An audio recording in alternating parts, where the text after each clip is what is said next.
فلا مضل له ومن يضلله فلا هادي له ونشهد أن لا إله إلا الله وحده لا شريك له ونشهد أن سيدنا ونبينا ومولانا محمدا عبده ورسوله صلى الله تعالى عليه وعلى آله وصحبه وبارك وسلم تسليما كثيرا كثيرا. أما بعد فأعوذ بالله من الشيطان الرجيم. بسم الله الرحمن الرحيم. ألف لام ميم. أحسب الناس أن يتركوا أن يقولوا آمنا وهم لا يفتنون. وقال الله سبحانه وتعالى: قالت الأعراب آمنا قل لم تؤمنوا ولكن قولوا أسلمنا. وقال عليه الصلاة والسلام: من قال لا إله إلا الله مخلصا دخل الجنة. قيل: وما إخلاصها؟ قال: أن تحجزه عن محارم الله. وقال عليه الصلاة والسلام: لا يؤمن أحدكم حتى يكون هواه تبعا لما جئت به. وقال عليه الصلاة والسلام: من رأى منكم منكرا فليغيره بيده فإن لم يستطع فبلسانه فإن لم يستطع فبقلبه وذاك أضعف الإيمان أو كما قال عليه الصلاة والسلام. میرے عزیز محترم بزرگوں دوستو، یہ بات بالکل اٹل ہے اور یہ انسان کی فطرت ہے کہ اس کے دل میں جس چیز کا تاثر پیدا ہو جائے گا وہ تاثر اس کو اس چیز کا بندہ بنا دے گا، اس کا غلام بنا دے گا، یہاں تک کہ وہ تاثر اس کو اس چیز کا پجاری بنا دے گا۔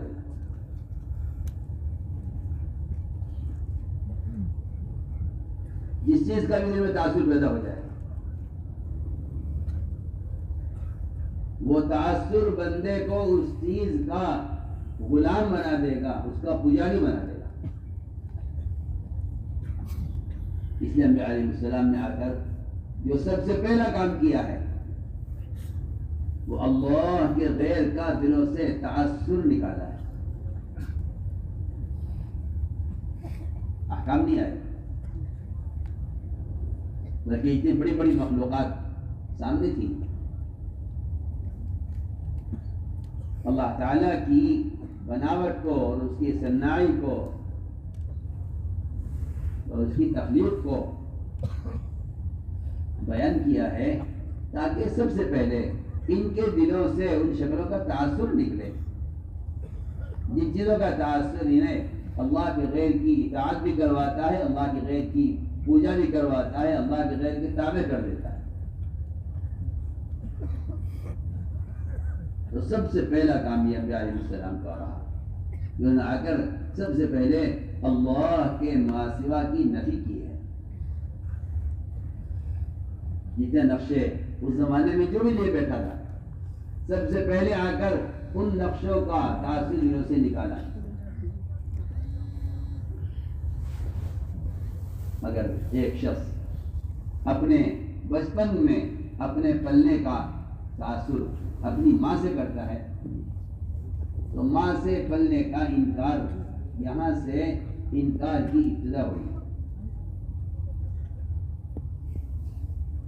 جب انسان مجبور ہو اپنی ضروریات کو پورا کرنے میں، جب انسان مجبور ہو اپنی ضروریات کو پورا کرنے میں، جب اس وقت یہ امر ہے کہ تم ماں کا انکار کرو، تو جب یہ با اختیار ہو جائے اپنے بدن کے استعمال میں، تو اب کہاں گنجائش ہے کہ کسی کی ذات کے بارے میں یہ کہا جائے کہ انسان توجیہ ہے کیا؟ توجیہ ہے کیا؟ رخ کا صحیح ہونا ہے کیا؟ رخ کا صحیح ہونا سب سے پہلے یہ ہے کہ اللہ کے غیر کا تاثر دل سے نکلے۔ میں تو صاف سے بحث کرتا ہوں، دنیا میں جتنی بے دینی ہے، یہ عقیدے کی خرابی ہے، یہ فرائض کا ضائع کرنا ہے، یا کمائی کے نقشوں میں حرام راستوں کا داخل کرنا ہے، یا معاملات میں دھوکہ دینا ہے۔ اللہ کی قسم اس سب کی بنیادی وجہ اللہ کے غیر کا تعصب۔ ساری میں کہتا ہوں ساری نیکیوں کا مدار توحید پر ہے، اور سارے منکرات، ساری برائیوں، سارے فساد کا جو مدار ہے وہ شرک پر ہے۔ ساری نیکیوں کا مدار توحید پر ہے۔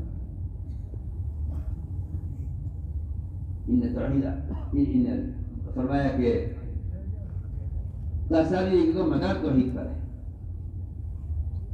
ساری نیکیاں بڑی سے لے کے چھوٹی تک، عقیدے سے لے کر ایک آدمی کے استنجے کی لائن کی سنت کا بھی مدار اسی توحید پر ہے۔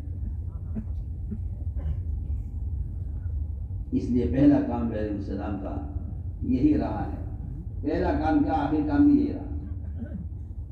کیونکہ علماء نے لکھا ہے کہ اللہ کی توحید کو بیان کرنا بذات مقصود ہے،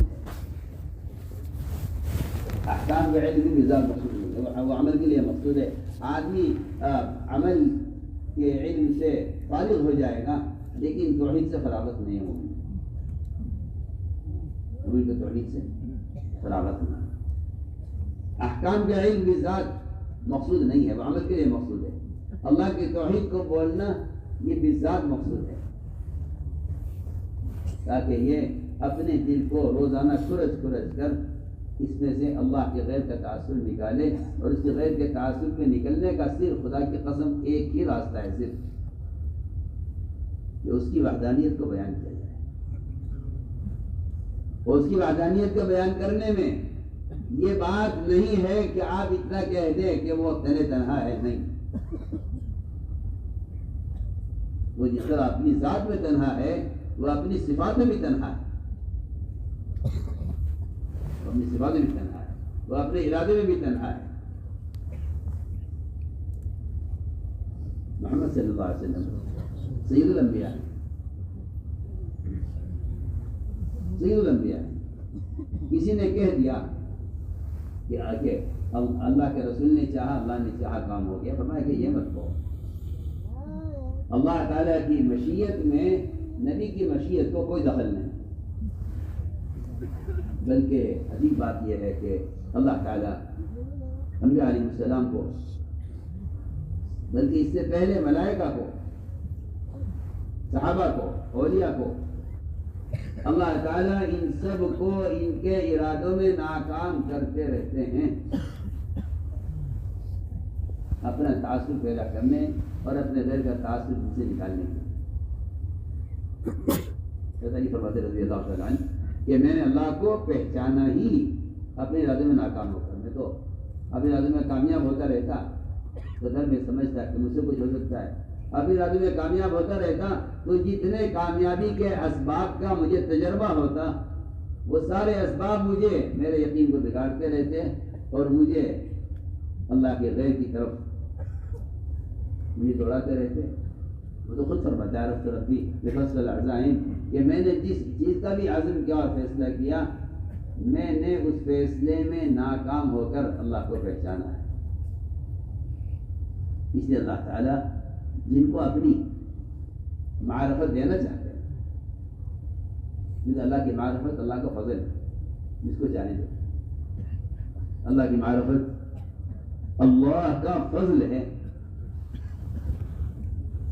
اور ہم جیتے بیٹھے ہیں نا یہاں، ہم میں سے ایک کو بھی اللہ کی قسم اس کا اندازہ نہیں ہے کہ اللہ نے مجھے اپنا تعارف کرایا ہوا ہے، یہ اللہ کا مجھ پر سب سے بڑا فضل ہے، اس کا خیال ہے کوئی نہیں۔ کیوں؟ وجہ یہ ہے کہ ہم دنیاوی نعمتوں کو اللہ کا فضل سمجھتے ہیں، دنیاوی نعمتوں کو اللہ کا فضل سمجھتے ہیں۔ حضرت رضی اللہ تعالیٰ عنہ کہ جس آدمی کا خیال یہ ہو کہ دنیا کی نعمتیں ہی نعمت ہیں، اس کی عقل ماری گئی ہے اور اس کے عذاب کا وقت قریب آ گیا ہے۔ سننا میں کچھ کہنا چاہتا ہوں اس کی عقل ماری گئی ہے، اس کے عذاب کا وقت قریب آ گیا ہے. جو یہ خیال کرتا ہے کہ میرے پاس زمین بھی ہے، مکان بھی ہے، کارخانہ بھی ہے، عہدہ بھی ہے، جو یہ خیال کرتا ہو وہ سمجھ لے کہ اس کے عذاب کا وقت قریب آ گیا ہے اور اس کی عقل ماری گئی. اللہ فہمہ وقر رہا. کیوں؟ اس لیے کہ جو شخص اللہ تعالی کی معرفت کو، اللہ تعالیٰ کی معرفت پر ہمیشہ کی نعمتوں کا مدار یقین نہیں کرتا، اس کے نزدیک ایمان کوئی نعمت نہیں. ایمان کوئی نعمت نہیں، اور کوئی نعمت یوں بھی نہیں ہے کہ اس کو یہ بغیر کمائے مل گیا ہے. جو لوگ کچھ کما کر حاصل کرتے ہیں محنت سے، اس سے ان کو ایک فطری محبت ہوتی ہے.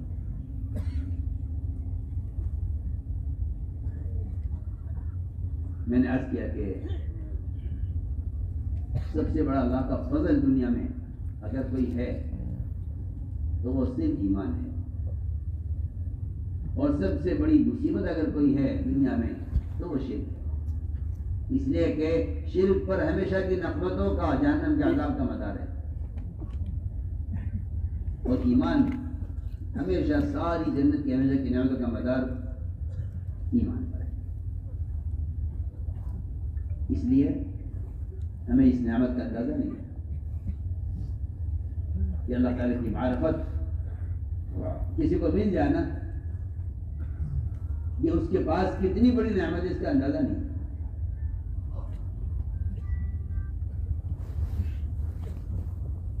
جب ہم کسی بیمار آدمی کو دیکھتے ہیں، ہم کسی بیمار آدمی کو دیکھتے ہیں، بیمار کو دیکھ کر ہم ایک دعا پڑھتے ہیں، الحمدللہ الذی عافانی ابتلا کبھی. اے اللہ تیرا شکر ہے کہ تو نے مجھے اس بیماری سے، اس معذوری سے، اس فقر و فاقے سے، اس پریشان آدمی کی جس کو تو مبتلا کیا ہوا ہے، اے اللہ تیرا کرم ہے، تیرا فضل ہے کہ تو نے مجھے اس سے عافیت دی ہوئی. اندھے کو دیکھ کر، بڑے کو دیکھ کر، کسی بیمار آدمی کو دیکھ کر، کسی تنگست آدمی کو دیکھ کر، کسی فقیر کو دیکھ کر آدمی یہ دعا کرتا ہے. حالانکہ یہ بات غور کرنی چاہیے، کسی مسلمان کو کسی مشرک کو دیکھ کر یا کسی یہودی نصرانی کو دیکھ کر یہ دعا کسی کو یاد نہیں آتا. اے اللہ تیرا کتنا بڑا فضل ہے کہ تو نے مجھے اپنی معرفت دے دی. میں نے ایک بات چھیڑی ہے، بنیادی بات، کہ اللہ کے غیر کا جو تاثر ہے وہ سارے فساد کا، سارے بگاڑ کا، ساری خیانتوں کا اور سارے گناہوں کا اصل سبب ہے. اس لیے میں نے عرض کیا تھا کہ سب سے پہلے جہاں تک ایک انسان کی ضروریات ہیں، جہاں تک ایک بچے کی سوچ ہے، اس میں بظاہر یہی معلوم ہوتا ہے کہ ماں پالنے والی تو کافی. اگر ماں مخلوق ہے میری طرح تو ماں پالنے والی نہیں. تو ماں سے سوال ہوا کہ کون پالنے والا ہے مجھے، کہ تو ہے. اس نے کہا میں ہوں، کہ نہیں تو نہیں. اب یہ پالنے والا کون ہے؟ کہ مجھے پالنے والا تیرا باپ ہے. باپ کو پالنے والا کون ہے؟ کہ باپ کو پالنے والا نمرود ہے.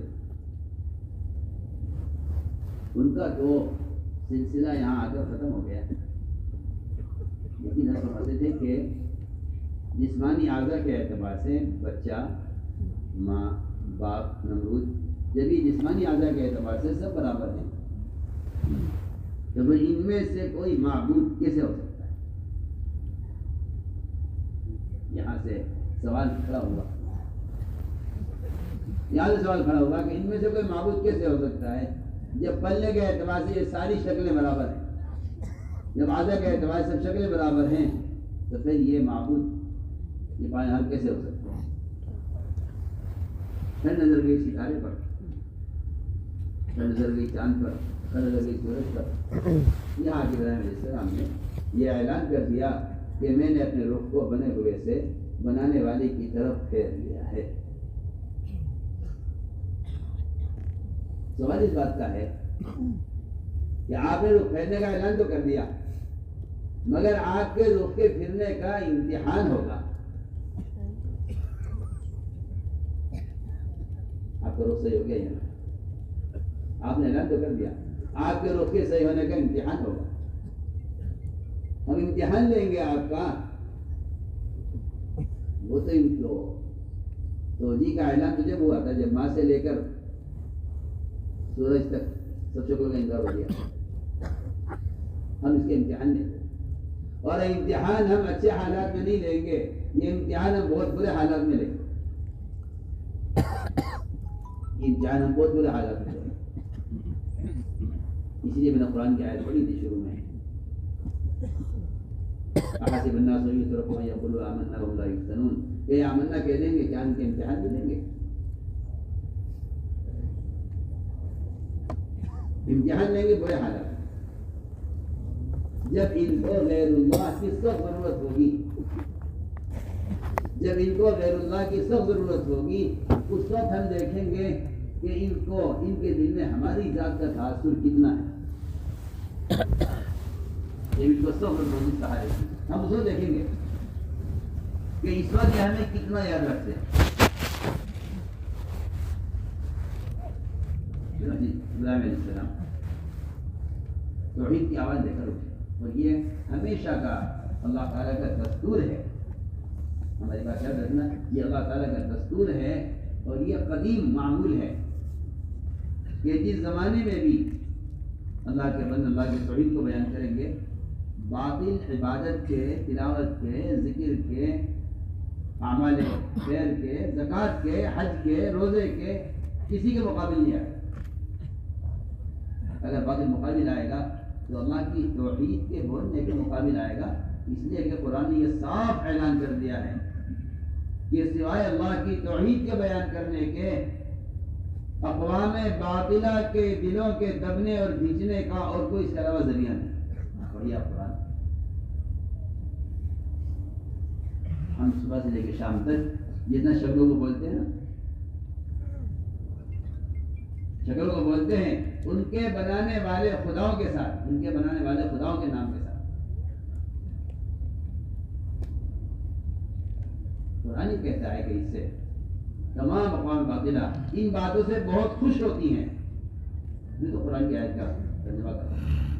تمام اقوام باطلہ خوش ہوتے ہیں جب مسلمان ان کی صنعتوں کا ذکر کریں، ان کے مال کا ذکر کریں، ان کے عہدوں کا ذکر کریں، ان کی بنائی ہوئی چیزوں کا ذکر کریں، ان کے کارخانوں کا ذکر کریں. یہ ہم سب سے قرآن کی آیت کا ترجمہ کر رہا ہوں. ذکر الذین من دونہ، کیا مطلب ہے؟ جو بھی شکل آپ تصور کر لیں،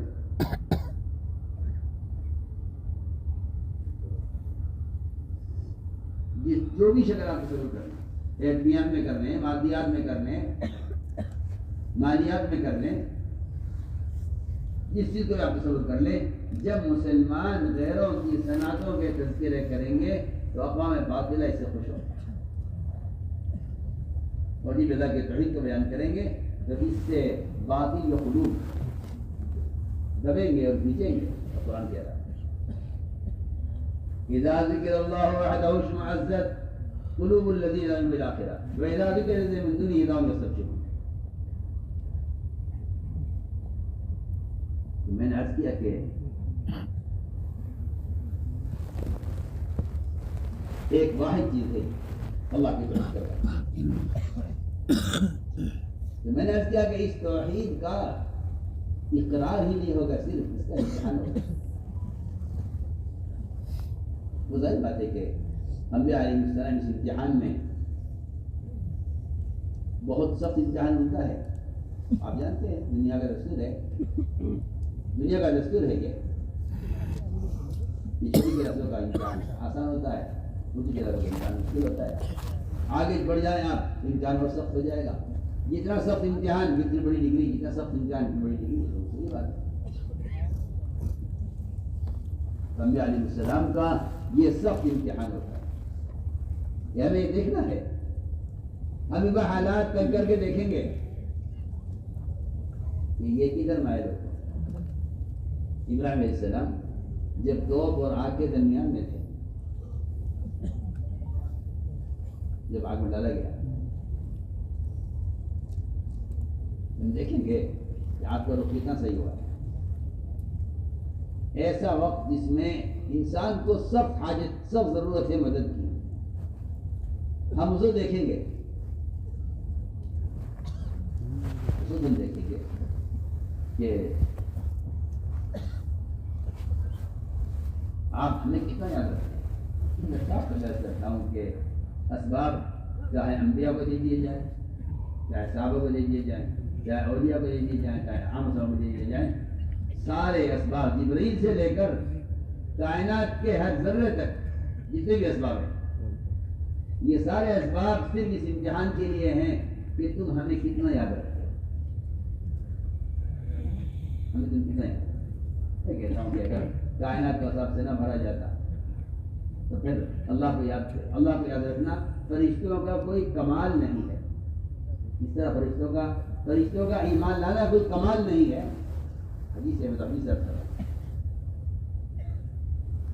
فرشتوں کا ایمان لانا کوئی کمال نہیں ہے، کیونکہ فرشتے ان تمام تقاضوں سے خارج ہیں جن تقاضوں کے ساتھ ایمان لانا کمال ہے. یہ حدیث ہے، صراحت مصعب روایت ہے. آپ صاحب نے پوچھا تھا صحابہ کرام سے ایمان لانا کس کا کمال ہے؟ صحابہ نے کہا ملائکہ کا کمال ہے. ملائکہ کا ایمان لانا، نہ ایمان لانا ان کا کمال ہے، نہ ان کا ایمان لانا افضل ایمان ہے. ایمان ہونا تو افضل ہے صحابہ کا، کوئی شک نہیں ہے. صحابہ کا ایمان افضل ایمان ہونا تو یقینی بات ہے، لیکن صحابہ کا ایمان لانا، یہ ملائکہ کا ایمان لانا، یہ ایمان لانا وہ ان کا کوئی کمال نہیں. کیوں؟ اس لیے کہ وہ سارے غیبی نظام کو دیکھ کر ایمان لائے ہیں. میں درمیان میں ایک بات کہنا چاہتا ہوں کہ اللہ تعالیٰ کی معرفت اور ایمان اس کو اس زمانے کا مسلمان کوئی خاص اہمیت نہیں دیتا، اور ایک خیال ہے کہ ہم ایمان والے ہیں، خیال ہے. حالانکہ اللہ تعالیٰ نے صحابہ کے بعد والوں سے لے کے اب تک ان کے بارے میں فرمایا ہے، آپ صلی کے بارے میں فرمایا ہے کہ ایمان لانا ان کا کمال ہے جو صحابہ کے بعد دنیا میں آئے. حقیقت تو یہ تھی کہ یہ ایمان اصل میرے اور آپ کے حصے میں آیا، جس کو ہم نے جس کی کوئی اہمیت نہیں محسوس کی، اس کو ضائع کر دیا. تو میں اس طرح تھا کہ کائنات کو اللہ تعالیٰ نے اسباب سے بھرا اس لیے ہے تاکہ ہم دیکھیں تم میں سے کہ تمہارا ایمان کیسا ہے اور تم ہمیں کتنا یاد رکھتے ہیں. اس لیے اسباب مومن کے امتحان کے لیے ہیں. اللہ تعالیٰ اس میں دیکھنا چاہتے ہیں کہ بندہ مجھے کتنا یاد رکھتا ہے، احکام کے اعتبار سے بھی کتنا یاد رکھتا ہے، اور اپنی حاجت اور ضرورت کے اعتبار سے مجھے کتنا یاد کرتا ہے. تو میں اس کی مثال کر رہا تھا کہ جب ابراہیم علیہ السلام آگ اور توپ کے درمیان میں تھے اور اس وقت ضرورت تھی کسی سہارے کی. جبرائیل اس وقت اس لمحے میں اس درمیان میں ساتھ میں ملک الجحار بھی تھے، ملک الجبال بھی تھے، پہاڑوں کا فرشتہ بھی، سمندروں کا فرشتہ بھی. بتائیے کیا حکم ہے؟ میں لے کر خدا میں آپ کے حاجت میں، ہمیں آپ کے حاجت میں، جس کے عمل پر یہ سب کچھ ہو رہا ہے ہمیں اس کی اچھی میں عرض کیا کرتا ہوں کہ جبرائیل کا آنا مدد کے لیے نہیں ہے، جبرائیل کا آنا اس امتحان کے لیے ہے کہ دیکھیں ابراہیم کیا کہتے ہیں. اور مجھے کہیں ملا نہیں کہ انبیاء نے اللہ سے جبرائیل کو یا کسی فرشتے کو مدد کے لیے طلب کیا ہو، یہ کہیں ملا نہیں ہے. کیونکہ توحید ان کو اس بات پر آمادہ کرتی تھی کہ اللہ سے مانگنے کے وقت کسی کو شریک مت کرنا. اللہ سے مانگنے کے وقت کسی کو شریک مت کرنا. یا تو میں آپ کو کیا بتاؤں ہماری جو ہے شراکت کی کیا عادت بنی ہوئی ہے. میں بتاتا ہوں سنیے آپ. اے اللہ اس وزیر کے دل میں ڈال دے میرا کام کر دے. اے اللہ اس تاجر کے دل میں ڈال دے میرا کام کر دے. اس عہدیدار کے دل میں ڈال دے میرا کام کر دے. وزیر اعظم کے دل میں ڈال دے کہ میرا کام کر دے. یہ دوا ہے اے اللہ تو اپنے فضل سے اس دوا کے ذریعے مجھے شفا دے دے. یہ ہتھیار ہے اس کے ذریعے میری حفاظت کر دے. یہ میرا زمیندار ہے اس کے ذریعے مجھے غلہ دے دے.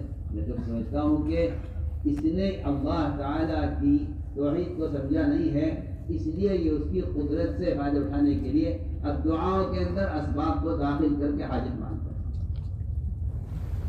دعاؤں میں اسباب کو داخل کر کے حاجت مانگتا ہے. آپ کو کیا کہہ رہا ہوں؟ دعا میں اسباب کو داخل کر کے، اسباب کو دعا میں داخل کرنا، میں بہت عام بات کہہ رہا ہوں، اسباب کو دعا میں داخل کرنا یہ صراحتاً بالکل صاف طور پر اللہ تعالیٰ کی قدرت کے مطلق ہونے کا انکار کرنا ہے. ایسا کرے گا تو پورے تو مجھے یقین ہے. لیکن راستہ یہ ہے تو میں کہتا ہوں اللہ کو راستہ دکھلانا یہ نعوذ باللہ ثم نعوذ باللہ کسی محتاج کو راستہ دکھلایا جاتا ہے، کسی محتاج سے بتایا جاتا ہے یہ کام ایسے ہو جائے، یہ کام ایسے ہو جائے، یہ کام ایسے ہو جائے. نہیں، آپ خصوص دعا پڑھیں تو آپ کو معلوم ہوگا اللہم اکفناہم بما شئت. اے اللہ ہم تجھے حفاظت کا کوئی راستہ، کوئی سبب، کوئی طریقہ ہم نہیں بتائیں گے تجھے، تو جس طرح چاہے کفایت ہے. یہ میں جو بات بنیادی عبادت کرنا چاہتا ہوں کہ اللہ کے غیر کا تعصب. جبرائیل امین فرشتہ ہے، معتمد فرشتہ ہے.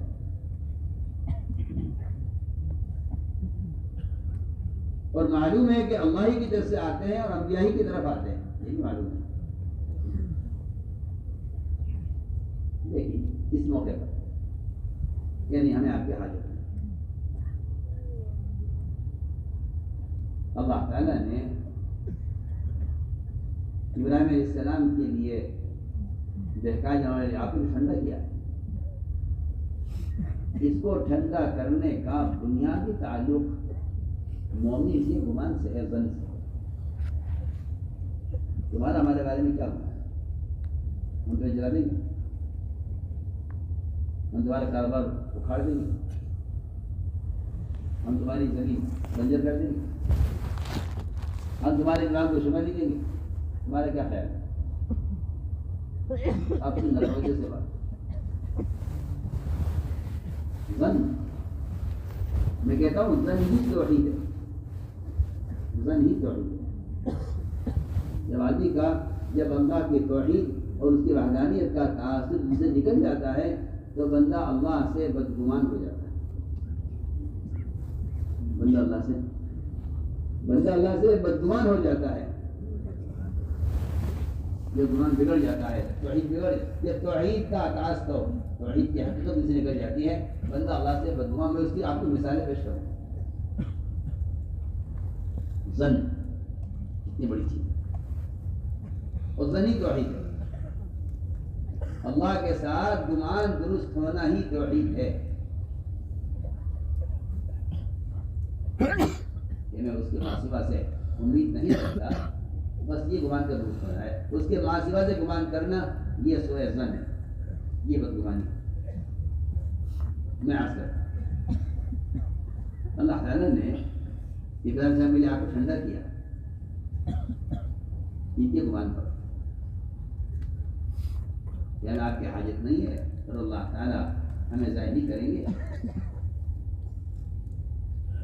تو جو گمان ابراہیم علیہ السلام کا ہے آپ کے بارے میں،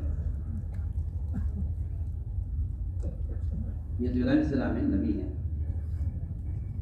ہم نے جس طرح ان کا امتحان لیا ہے، ہم اسی طرح ان کا اتباع کرنے والے صحابہ کا بھی امتحان لیں.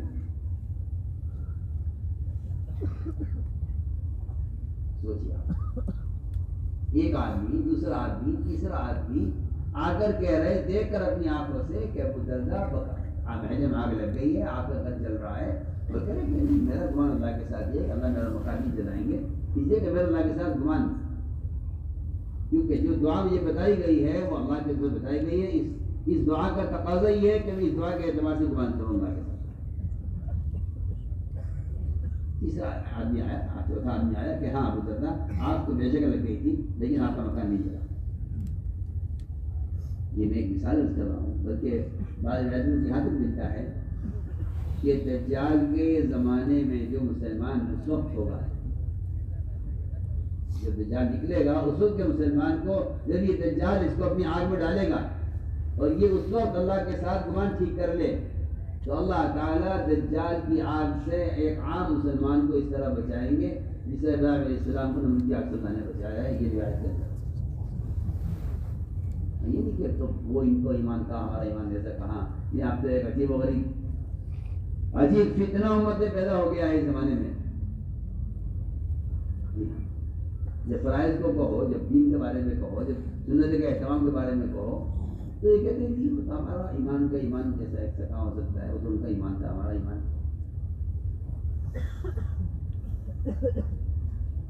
عجیب بات ہے کہ یہ اپنے ایمان کے ضعف کا عذر کر کے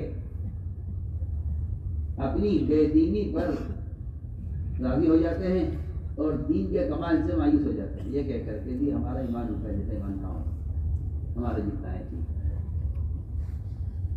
میں نے عرض کیا کہ میں گمان عرض کر رہا ہوں کہ توحید سے میں گمان نہیں کریں، اور اگر یہ بگڑ جائے اللہ کے ساتھ تو پھر میں عرض کرتا ہوں کہ اگر گمان اللہ کے ساتھ بگڑ جائے، اگر گمان اللہ کے ساتھ بگڑ جائے تو اس سے بڑا نقصان کوئی نہیں ہے، کیونکہ انسان اپنے ماضی تجربات کی وجہ سے اللہ سے بدگمان ہو جاتا ہے۔ بالکل آسان بات ہے، ہمارا تجربہ یہ ہے، ہمارا تجربہ یہ ہے، ہمارا تجربہ یہ ہے، تو بھائی اب تجربات ان کو اللہ کی ذات سے مایوس کر دیتے ہیں۔ ایک صاحب کو بخار ہو گیا، تجربہ، اور وہ ایسا بخار جس میں ڈاکٹر کہتے ہیں آدمی اس سے بچے گا نہیں، عام طور سے اموات اسی میں ہوتی ہے۔ آج کل تو کیونکہ یقین موت سے ہٹا ہوا ہے تو لوگ موت کو کہ آنے کے اسباب بیان کرتے ہیں، موت کو نہیں بیان کرتے، موت کو نہیں کرتے، لیکن وہ امر رب ہے، اور وہ امر رب ایسا امر رب ہے جو کسی سبب پر موقوف نہیں ہے، وہ جب آئے گا آئے گا، وہ جب آئے گا آئے گا۔ یہ ہم کا عقیدہ ہے کہ اسباب سے موت نہیں آتی، موت کے لیے کبھی اسباب بھی آ جاتے ہیں، یہ عقیدہ ہے، اسباب سے موت نہیں آتی، موت کے لیے کبھی اسباب آ جاتے ہیں، کبھی عائشہ رضی اللہ عنہ کے بھائی کا انتقال ہو گیا اچانک، انہیں یہ الجھن کہ ایسے بھی کوئی مرتا ہے، نہ کوئی تکلیف، نہ کوئی حادثہ، نہ کوئی چوٹ، کچھ بھی نہیں ہوا، ایسے کیسے مر جائے گا آدمی؟ کہ مجھے ہر وقت الجھن رہا کرتی تھی میرے دل میں نے دیکھا کہ ایک شخص آیا اور اس نے آ کر مسجد حرام میں، مسجد نبوی میں اس نے اپنا اپنی چادر رکھی سر کے نیچے اور سو گیا، میں نے دیکھا اس کو سوتے ہوئے، وہ سو رہا تھا، نماز کے وقت اس کو اٹھایا گیا، اس کو انتقال ہو چکا تھا، تو کہنے کہ اس منظر کو دیکھ کر میرے دل کی الجھن ختم ہو گئی۔ تو میں عرض کر رہا تھا کہ انسانی تجربات، نئے نئے ریسرچ، یہاں فلکیات میں بھی اور زمین کے اندر بھی اور اوپر بھی اور باہر بھی، یہ جو تجربات ہے یہ اللہ تعالیٰ سے بدگمان کر دیتے ہیں۔ بلکہ میں کیا آپ سے کہوں نزدیک کی بات کہ بعض مرتبہ یہ تجربات مسلمان کو دہریہ بنا دیتے ہیں۔ میری بات آپ غور سے سننا، مجھے کچھ کہنا ہے، دہریہ بنا دیتے ہیں، اس کا عقیدہ بن کر رہ جاتا ہے کہ جب یہ ہوگا تو یہ ہوگا، جب یہ ہوگا تو یہ ہوگا، جب یہ ہوگا تو یہ ہوگا۔ یہ دہریہ ہیں، جبکہ خدا کی قسم حقیقت یہ ہے کہ جتنا انتظار اسرافیل کو سور پھونکنے میں اللہ کے امر کا ہے، اللہ کی قسم اتنا ہی انتظار ایک پتے کو درخت سے گرنے میں اللہ کے امر کا انتظار ہے۔ اس درمیان جو کچھ ہو رہا ہے اللہ کے امر سے ہو رہا ہے۔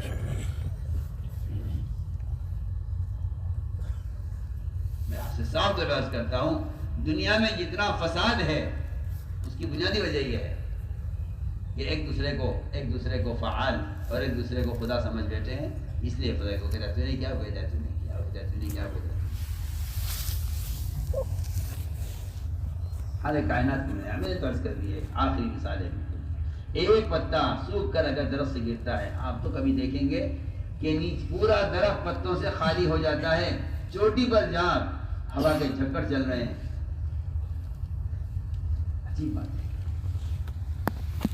جبکہ وہاں خشکی زیادہ ہے، تری نیچے، ہوا اوپر زیادہ ہے، نیچے کم ہے۔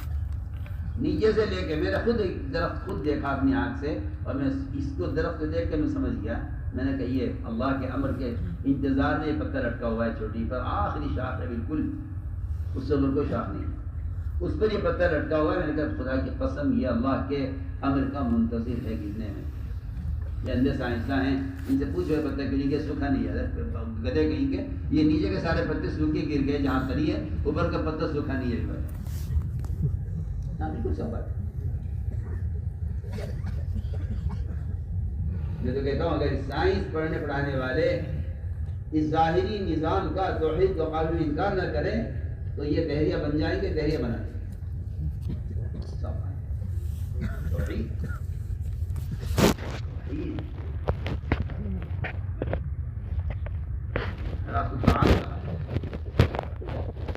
کہ جو تمہارا قدم غلط اٹھے گا وہ تمہارا غلط قدم صرف اللہ کی توحید کی حقیقت کو نہ جاننے کی وجہ سے غلط قدم اٹھے گا۔ چنانچہ میں عرض کر رہا تھا کہ انسانی تجربات، اس تجربے جب آدمی چلتا ہے تو پھر وہ اللہ تعالیٰ کو اللہ نعوذ باللہ بھولتا ہی چلا جاتا ہے، بھولتا ہی چلا جاتا ہے۔ تو میں نے عرض کیا کہ تجربات اللہ سے بدگمان کر دیتے ہیں۔ ایک صاحب کو بخار ہوا، اب سے آدمی نہیں لے گئے ادھر عیادت کے لیے، آپ ہمارے لا بات کرو، کوئی گھبرانے کی بات نہیں ہے، تم ٹھیک ہو جاؤ گے، کوئی گھبرانے کی بات نہیں ہے، اور یہ بخار تو تمہیں جو ہے گناہوں سے پاک کرنے کے لیے آیا ہے۔ اس شخص نے یہ کہا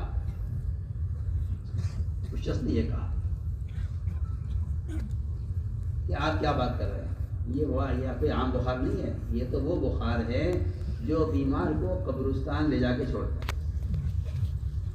یہ اس نے کہا، یہ اس کی بدگمانی ہے اللہ کے ساتھ، یہ اس کی بدگمانی ہے۔ یہ بدگمانی جو ہے یہ وہ تجربہ ہے جو بتا رہا ہے کہ اس والی بخار میں آدمی بچتا نہیں ہے۔ فرمایا کہ آپ نے فرمایا جواب میں فنعم اذن، پھر تو تمہارے لیے یہ موت ہی مناسب ہے۔ دیکھیے کتنی سخت بات ہے، جب آپ فرما رہے ہیں کہ تم ٹھیک ہو جاؤ گے، تجربہ کہہ رہا ہے کہ نہیں یا رسول اللہ میں ٹھیک نہیں ہوں گا، اس بخار میں تو موت آتی ہے۔ فنعم اذن، پھر تو تمہارے لیے موت ہی مناسب ہے۔ ابھی میں کہتا ہوں کہ یہ اس بدگمانی پر یہ بددعا ملی ہے، اس بدگمانی پر یہ جواب ملا ہے، فنعم اذن، تمہارے لیے موت ہی مناسب ہے، کیونکہ تم نے موت کو اختیار کیا ہے، تمہارا تجربہ تقاضا کر رہا ہے۔ میرے دوستوں، جتنا یہ ظاہری نظام ہے پھیلا ہوا، اس کا اوپر سے لے کے نیچے تک سارا نظام ہر وقت اللہ رب العزت کے قبضے میں ہے، اس کی قدرت میں ہے، اور قدرت اس کی ذات میں ہے۔ جبرائیل سے لے کر چونٹی تک اسی میں قدرت اس کی ذات میں ہے۔ تو ساری بے دینی کا اصل بیج اور ساری غلط قدم اٹھانے کا اصل سبب وہ اللہ کے غیر کا تعصب ہے۔ تو صاف بات ہے کہ اگر گاہک کے دکان پر آنے کے بعد قدم اٹھتا ہے نماز کے لیے تو یہ توحید کا تقاضا ہے، اور اگر گاہک کی دکان پر آنے کے بعد نماز کے لیے قدم نہیں اٹھ رہا ہے تو میں قسم کھا کر کہہ سکتا ہوں کہ اس کے دل میں توحید کا جو درجہ ہونا چاہیے تھا وہ نہیں ہے. پکی بات آپ کو مانو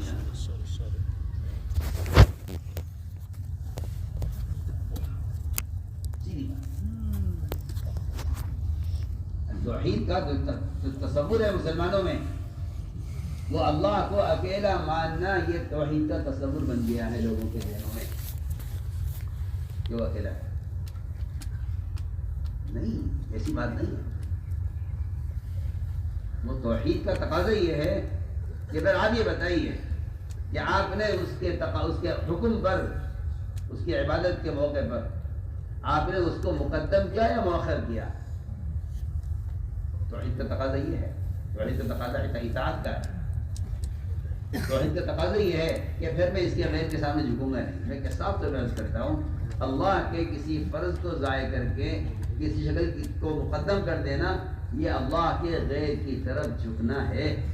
آپ سوچیے نا میں کیا کہہ رہا ہوں.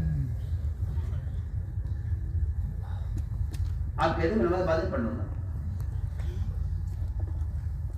آپ کہہ رہے ہیں نماز بعد میں پڑھ لوں گا. میں کہتا ہوں کسی بت کے سامنے سر جھکانا اللہ کے غیر کے آگے جھکنا نہیں ہے صرف، بلکہ اگر آپ اللہ کے سامنے فریضے میں جھکنے کو مؤخر کر دیتے ہیں تو آپ اس سبب کی طرف جھکے ہیں جس سبب کی وجہ سے آپ نے فرض کو مؤخر کیا.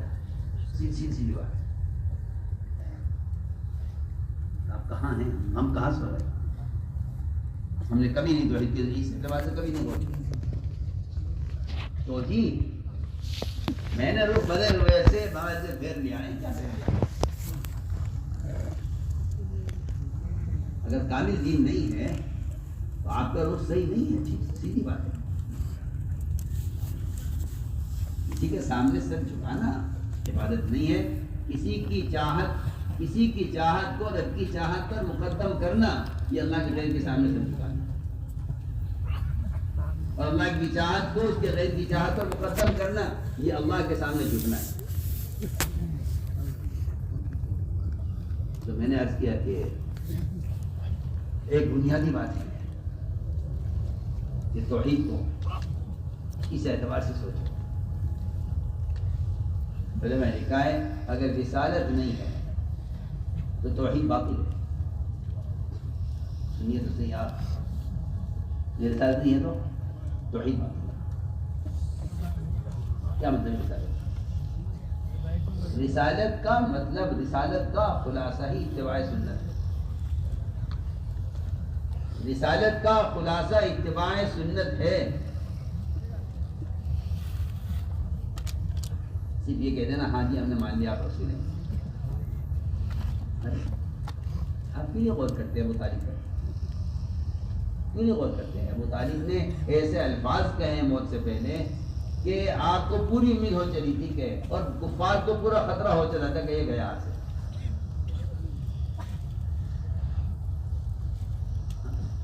آپ ملت کسے کہتے ہیں؟ آپ ملت کسے کہتے ہیں؟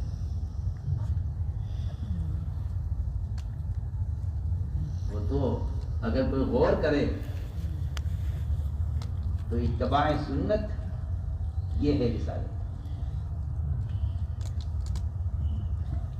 وہ اللہ کے غیر کا تعصب ہے جو مسلمان کے بدن کے حلیے کو غیر مسلم کی کے طریقے پر نکلا رہا ہے.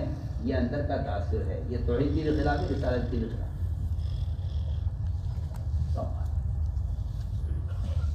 تیرے بدن کا حلیہ بتا رہا ہے، تیرا لباس تیری شکل بتا رہی ہے کہ تیرے دل میں، اللہ صاف فرماتے تھے جس کا ظاہری حلیہ سنت کے مطابق نہیں ہے اس کے دل میں کفر نے جڑیں پکڑی ہوئی ہیں. کہ بیان کا تھوڑا عرض کرنا. آپ کہتے ہیں فرض نہیں، فرض نہیں، سنت نہیں، سنت نہیں، فرض ہے. کیا بات ہے؟ آپ نے تو دین کے ایک حصے کو ضائع کرنے کے لیے کتنا پیدا کیا ہے نا. یہ فرض تھوڑی ہے اس کو اس پر عمل کیا جائے. Number 44 minute. سوال اس بات کا ہے کہ توحید و رسالت وہ صرف اللہ کی ذات کی اقرار کر لینا، نبی کا نہیں ماننا ہے. توحید رسالت کا تقاضا یہ ہے کہ میں نے اس کے تمام احکام کو عملی طور پر میں نے قبول کیا. اس لیے علماء لکھا ہے کہ ایمان کو جاننا کوئی ایمان نہیں ہے. یہ میں نے اپنے ایمان کیا ہے. ایمان کا جاننا ایمان نہیں ہے. مومن کی عملی حرکت کو ایمان کہتے ہیں. عملی حرکت. اسی لیے حدیث میں آپ غور کریں گے کہ حدیث میں بلکہ قرآن میں نماز کو ایمان کہا گیا ہے. دیکھیے نماز بدنی حرکت ہے. نماز بدنی حرکت ہے. قیام ہے، قومہ ہے، رکوع ہے، سجدہ ہے، تشہد ہے، جلسہ ہے، یہ بدنی حرکت ہے. اس بدنی حرکت کو قرآن نے ایمان کہا. ایمان یہ ہے کہ اس کے بدن سے یہ فریضہ ادا ہو رہا ہے، یہ ایمان ہے. ہم نے عرض کیا کہ انسان جب اس کے دل میں اللہ کے غیر کا تاثر پیدا ہو جاتا ہے تو وہ اللہ کے غیر کا تاثر صرف اس میں نہیں آئے گا کہ فرائض چھوڑ دے، بلکہ یہ اللہ کے غیر کا تاثر اس کے حلیے کو بھی بدل دے گا. حلیے کو بھی بدل دے گا. یہ اللہ کے غیر کا تاثر توحید رسالت کا تقاضا یہ ہے کہ اللہ کے احکام اور طریقہ محمد صلی اللہ علیہ وسلم، طریقہ محمد صلی اللہ علیہ وسلم. اس لیے تو میں نے عرض کیا کہ اصل چیز ہے یہ گمان.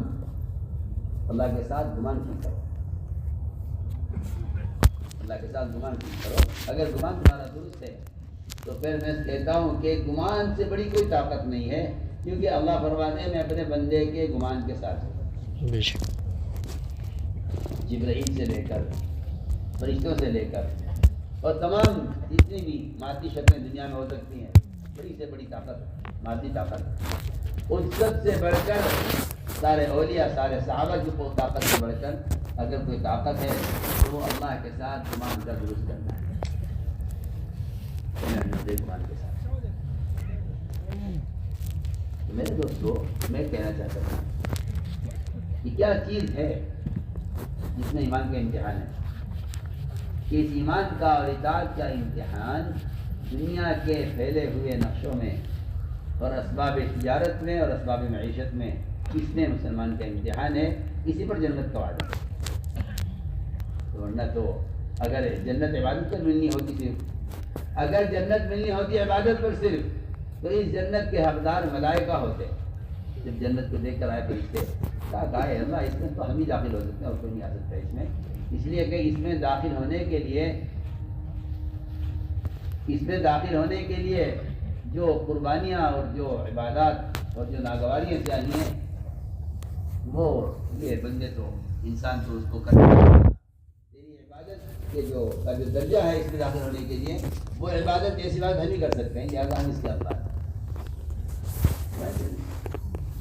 میں نے تمہارے اندر وہ تقاضے نہیں رکھے جن تقاضوں کو دبانے پر جنت کا وعدہ. وعدت للمتقین، بالکل یہ اعلان ہے کہ جنت تیار کی گئی ہے ڈرنے والوں کے لیے، تقوی والوں کے لیے. تو میں نے عرض کیا کہ اللہ نے کائنات کو مزین کیا اسی امتحان کے لیے کہ ہم دیکھنا چاہتے ہیں کہ تم ہمیں اس میں کتنا یاد رکھتے. اس لیے دوستو توحید کا تقاضا یہ ہے کہ ہر چیز کو اللہ کی مشیت پر موقوف کر دو. ایک دوسری بات یہ ہے کہ شکلیں اور دنیا کے اسباب یہ عمل کے امتحان کے لیے بنے ہیں. جب اس میں لگو تو اللہ کو یاد رکھو. یہ ایک امتحان ہے. ایک امتحان اگر تم اس میں اللہ کو یاد رکھ لو، جی ہاں، تو پھر ہماری طرف سے کامیابی دنیا میں بھی آخرت میں بھی. اور اگر تم ان شکلوں میں رکھ کر ہمیں بھلا دو، اس امتحان میں دو قسم کے لوگ ہیں. امتحان تو ہوتا ہے دونوں کا، انبیاء کا بھی عوام کا بھی، لیکن دو قسم کے لوگ ہیں. ایک اس امتحان میں اگر ناکام ہو جاتے ہیں، امتحان میں ناکام ہو جاتے ہیں تو انہیں اتنا غم ہوتا ہے اپنی ناکامی کا، اتنا غم ہوتا ہے. ناکام ہونے کا مطلب یہ ہے کہ وقتی طور پر انہیں اللہ تعالیٰ کا حکم یاد نہ رہے. یہ نہیں اللہ معاف کرے کہ بھئی جیسا موقع ہوگا کر لیں گے. میں کہتا ہوں کہ موقع کا دین تو منافقین کے پاس بھی تھا. آپ کیوں موقع کے دین کو کوئی چیز سمجھ رہے ہیں؟ یہاں اس شکل میں، یہاں اس شکل میں، یہاں ان کپڑوں میں، وہاں ان کپڑوں میں، یہاں اس روپ میں، وہاں اس روپ میں. یہ تو منافقین کا مزاج ہے. بیروتی تو وہی ہوتے ہیں نا، بیروتی تو وہی ہوتے ہیں. حالات کے اعتبار سے چلنا یہ تو مومن کا کام ہی نہیں ہے نا. کیونکہ اس کے دل میں جب اللہ کے غیر کا تاثر نہیں ہے تو پھر یہ کسی ماحول سے متاثر نہیں ہو سکتا، کسی سنت کے اتباع میں کسی ماحول سے متاثر نہیں ہو سکتا. یہ اس لیے کہ توحید و رسالت کا تقاضا یہ ہے. میں عرض کر رہا تھا کہ اللہ تعالیٰ نے اسباب امتحان کیسے بنائے، اسی امتحان کے لیے انبیاء کو بھی دیے ہیں اسباب. انبیاء کو اسباب پڑھا کے ہم دیکھیں گے یہ بھی کتنا یاد رکھتے ہیں. سلیمان علیہ السلام کو اللہ تعالیٰ نے امتحان لینے کے لیے ایسے نادر و نایاب گھوڑے دیے، انتہائی خوبصورت. ایسے بال ان کے بدن پر تھے کیا ریشم ہوگا دنیا کا اس کا مقابلہ نہیں کر سکتے. وہ اس کو دیکھنے میں مشغول ہو گئے. اس پر ہاتھ کہہ رہے تھے، دیکھ رہے تھے. مثال دے رہا ہوں، جتنے کاروباری بیوپاری لوگ ہوتے ہیں جب ان کے پاس مال آتا ہے اترتا ہے تو وہ اس کو معائنہ کرتے ہیں، دیکھتے ہیں. اس میں ان کو یقین رہتا ہے کہ اس وقت اللہ کا عمل کیا ہے. فرشتوں کو تو ہر وقت کا عمل معلوم ہے، وہ تو لگے ہوئے ہیں رکوع میں، سجدے میں، قومی میں، قاعدے میں. ان کو اللہ نے وہ چیزیں دی ہی نہیں ہیں کہ جس میں اللہ کو یاد رکھنے کا کوئی کمال ہوتا. یہاں اسباب کو فطری حصہ بنا دیا. میں بہت اہم بات کیا، فطرت کا حصہ ہے. سنیے، نیند فطری تقاضا ہے، نماز وقت پر فرض ہے. بھوک فطری تقاضا ہے، روزہ وقت پر فرض ہے، وقت کے ساتھ فرض ہے. مال فطری تقاضا ہے، زکوٰۃ فرض ہے. سوچیے آپ، سارے تقاضے فطری تقاضے ہیں. اس کے بغیر انسان نہیں جی سکتا. لیکن ان سارے فطری تقاضے کے خلاف احکام ہیں. اپنی چاہت کو ہماری چاہت پر قربان کر دو، بس ہم اتنا چاہتے ہیں. چنانچہ سلیمان علیہ السلام ان کو دیکھ رہے تھے، ان کے معائنے میں عصر کی نماز پڑھا. یہ تو ہو گیا. سوال اس بات کا ہے کہ ایک نماز کے قضا ہونے کا آپ کو غم کتنا ہے؟ اگر آپ کو واقعی غم ہے تو پھر ہم قطع کرنے والے جو غم کرتے ہیں، خطا کرنے والے جو روتے ہیں، کیونکہ خطا کرنے والے دو قسم کے لوگ ہوتے ہیں. ایک خطا کر کے اڑنے والے، ایک خطا کر کے ڈرنے والے. جو خطا کر کے اڑ جاتے ہیں ان کی کبھی واپسی نہیں ہوتی، کبھی واپسی نہیں ہوتی. جو خطا کر کے اڑ جائے گا اس کی واپسی کی کبھی امید نہیں ہے. جو خطا کر کے ڈر جائے گا اس کا واپس آنا یقینی ہے. یہ آدم کی واپسی ہوگی، ابلیس کی واپسی نہیں ہوگی. یہ خطا کر کے اڑ گیا، خطا کر کے وہ اڑ گیا. آدم علیہ السلام خطا کر کے اڑے نہیں، وہ خطا کر کے ڈر گئے. لم نجد له عزما کا مطلب یہی ہے کہ آدم علیہ السلام نے اپنی خطا پر اڑنے والے نہیں تھے. مسلم نہیں تھے، بلا ابلیس اڑ گیا خطا کر کے. میں اس کی مثال دے رہا ہوں. ابلیس اڑ گیا خطا کر کے. بلکہ نہیں، میں آج کرتا ہوں کہ اگر کبھی خیال بھی آ جائے کہ بھائی یہ غلطی ہو گئی تھی تو چلو معافی مانگو. معافی کو لوگ بہت ہی آسان سمجھتے ہیں کہ آپ معاف کرو، ابھی معاف کر دو. حالانکہ معافی اور توبہ سے زمین آسمان کا فرق ہے. توبہ اور استغفار اس میں آسمان زمین کا فرق ہے. استغفار بہت آسان ہے, معافی بہت آسان ہے. سب سے مشکل کام توبہ ہے. یہ بات کو توجہ دینی پڑے گی. سب سے مشکل کام توبہ ہے. جی ہاں, سب سے مشکل کام توبہ ہے. اس لیے کہ جو آدمی توبہ میں نہیں اترا وہ گناہ پر اڑ گیا. توبہ اصل ہے.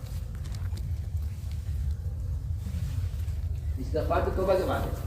اگر توبہ نہیں ہے تو استغفار کا کوئی فائدہ نہیں ہے. میں آپ سے بہت اہم بات کیا, اگر توبہ نہیں ہے تو استغفار کا کوئی فائدہ نہیں.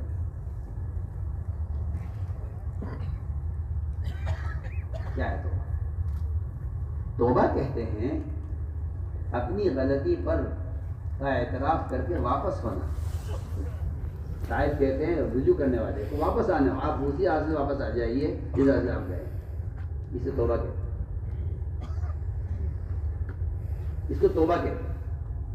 میں آج کل رہا تھا کہ ایک مرتبہ جب سے موسیٰ علیہ السلام ٹور پر جانے لگے تو انہوں نے تو شیطان کو ابلیس کو پتہ چلا کہ ہاں مکالمہ ہوگا, تجلی ہوگی, اللہ سے ملاقات ہوگی. ابلیس نے کہا موسیٰ علیہ السلام سے کہ آپ میرے لیے یہاں درخواست ہے, سفارش کر دیں میرے لیے, اور مجھے اپنے گناہ پر ندامت ہے اور معافی چاہتا ہوں. تو نہ بولتا توجہ سے بات, میں معافی چاہتا ہوں, اللہ مجھے معاف کر. موسیٰ علیہ السلام سے درخواست کی کہ وہ ابلیس تیرا بندہ ہے, اس سے غلطی ہو گئی تھی, اب اس نے اپنی غلطی کا پر احساس ہے, ندامت ہے اور وہ توبہ چاہتا ہے. اللہ فرمایا موسیٰ وہ توبہ نہیں چاہتا. ابلیس موسیٰ علیہ السلام کی خیانت کر کے ان کو سفارشی بنا رہا ہے اللہ کی جناب میں, اور اللہ فرما رہے ہیں کہ موسیٰ وہ توبہ نہیں چاہتا. اس نے مجھ سے وعدہ کیا وہ توبہ چاہتا. میں ٹھیک ہے, اس سے کہہ دو کہ اگر وہ توبہ چاہتا ہے تو آدم کی قبر کو سجدہ کر. اس سے کہا گیا کہ تم آدمی قبر کو سجدہ کر لو. انہوں نے کہا نہیں یہ تو نہیں ہو سکتا کیونکہ یہ تو ہماری عزت کے خلاف ہے. جس کو ہم نے اس کی حیات میں سجدہ نہیں کیا اس کو موت پر سجدہ کیسے کریں. توبہ کان پکڑ کے دن میری توبہ نہیں, کوئی توبہ نہیں. میں اس کی مثال عرض کرتا ہوں, مثال بہت آسان مثال ہے. ایک آدمی کسی کا مال چورا لے, 10 لاکھ توبہ کر لے, تو بتائیے اس توبہ سے یہ مال معاف ہو جائے گا؟ بتائیے کیا خیال ہے؟ یہ مال واپس کر دیجیے, توبہ ہو جائے گی. ٹھیک ہے نا, مال واپس کر دیجیے, آپ توبہ ہو جائے گی. یہ استغفار ہے, یہ تو نافرمانی کا استغفار ہے. توبہ کا مطلب تو یہ جو حق مارا گیا ہے اس حق کو آپ واپس کر دیجئے. میں بہت اہم بات کیا رہا ہوں, بہت آپ نے حق مارا ہے تو توبہ چور کے لیے ڈبل کام ہے, کیونکہ اس نے 2 گناہ کیے ہیں. ایک اللہ کی نافرمانی کی ہے کہ چوری کرنا نافرمانی, ایک اس کے ذمہ بندے کا حق اس کے ذمہ آ گیا. اس کو چاہیے کہ یہ مال بھی واپس کرے اور استغفار بھی کرے. جی ہاں, اس کو کہتے ہیں توبہ استغفار. توبہ استغفار یہ کہتے ہیں آئندہ میں چوری نہیں کروں گا, اللہ معاف کر دے گا. چوری کا گناہ معاف ہو جائے گا لیکن چوری کا مال معاف نہیں ہوگا. یہ تو آپ کو اسے واپس کرنا ہوگا. نہیں واپس نہیں آنا. تمہیں ایک بات کیا تھا, کیسے واپس آنا؟ یہ غلطی کرنے والے 2 قسم کے لوگ ہوتے ہیں. ایک وہ جو غلطی کر کے ڈر گئے, ایک وہ جو غلطی کر کے اڑ گئے. کاروبار میں تھا, اس میں تھا, نماز یاد بھی آ گئی لیکن لاپرواہی میں چھوڑ دیا. اور خیال یہ ہے, میں کیا عرض کروں, اتنا باطل خیال ہے کہ اللہ اس گاہک کو لائے اسی لیے تاکہ مجھے مال دینا چاہتے ہیں. عجیب بیوقوفی کی سوچ ہے. اللہ گاہک کو تجھے مال رزق دینے کے لیے نہیں لائے, اللہ گاہک کو تیری نماز کا امتحان لینے کے لیے لائے. یہ بات آنے کی وجہ رزق دینا نہیں ہے, اللہ اس کی پابند نہیں کہ تجھے گاہک راضی نہیں لائے. وہ جو گاہک کو لائے ہیں وہ تیری نماز کا امتحان لینے کے لیے لائے ہیں کہ تو نماز کے وقت اگر گاہک آ جاتا ہے تو ہمیں یاد کرتا ہے, اس کو یاد کرتا ہے, اس سے ملاقات کرتا ہے. تو عرض کر رہا تھا کہ عثمان علیہ السلام ان گھوڑوں کو دیکھنے میں مشغول رہے, اصل قضا ہو, یہ امتحان تھا.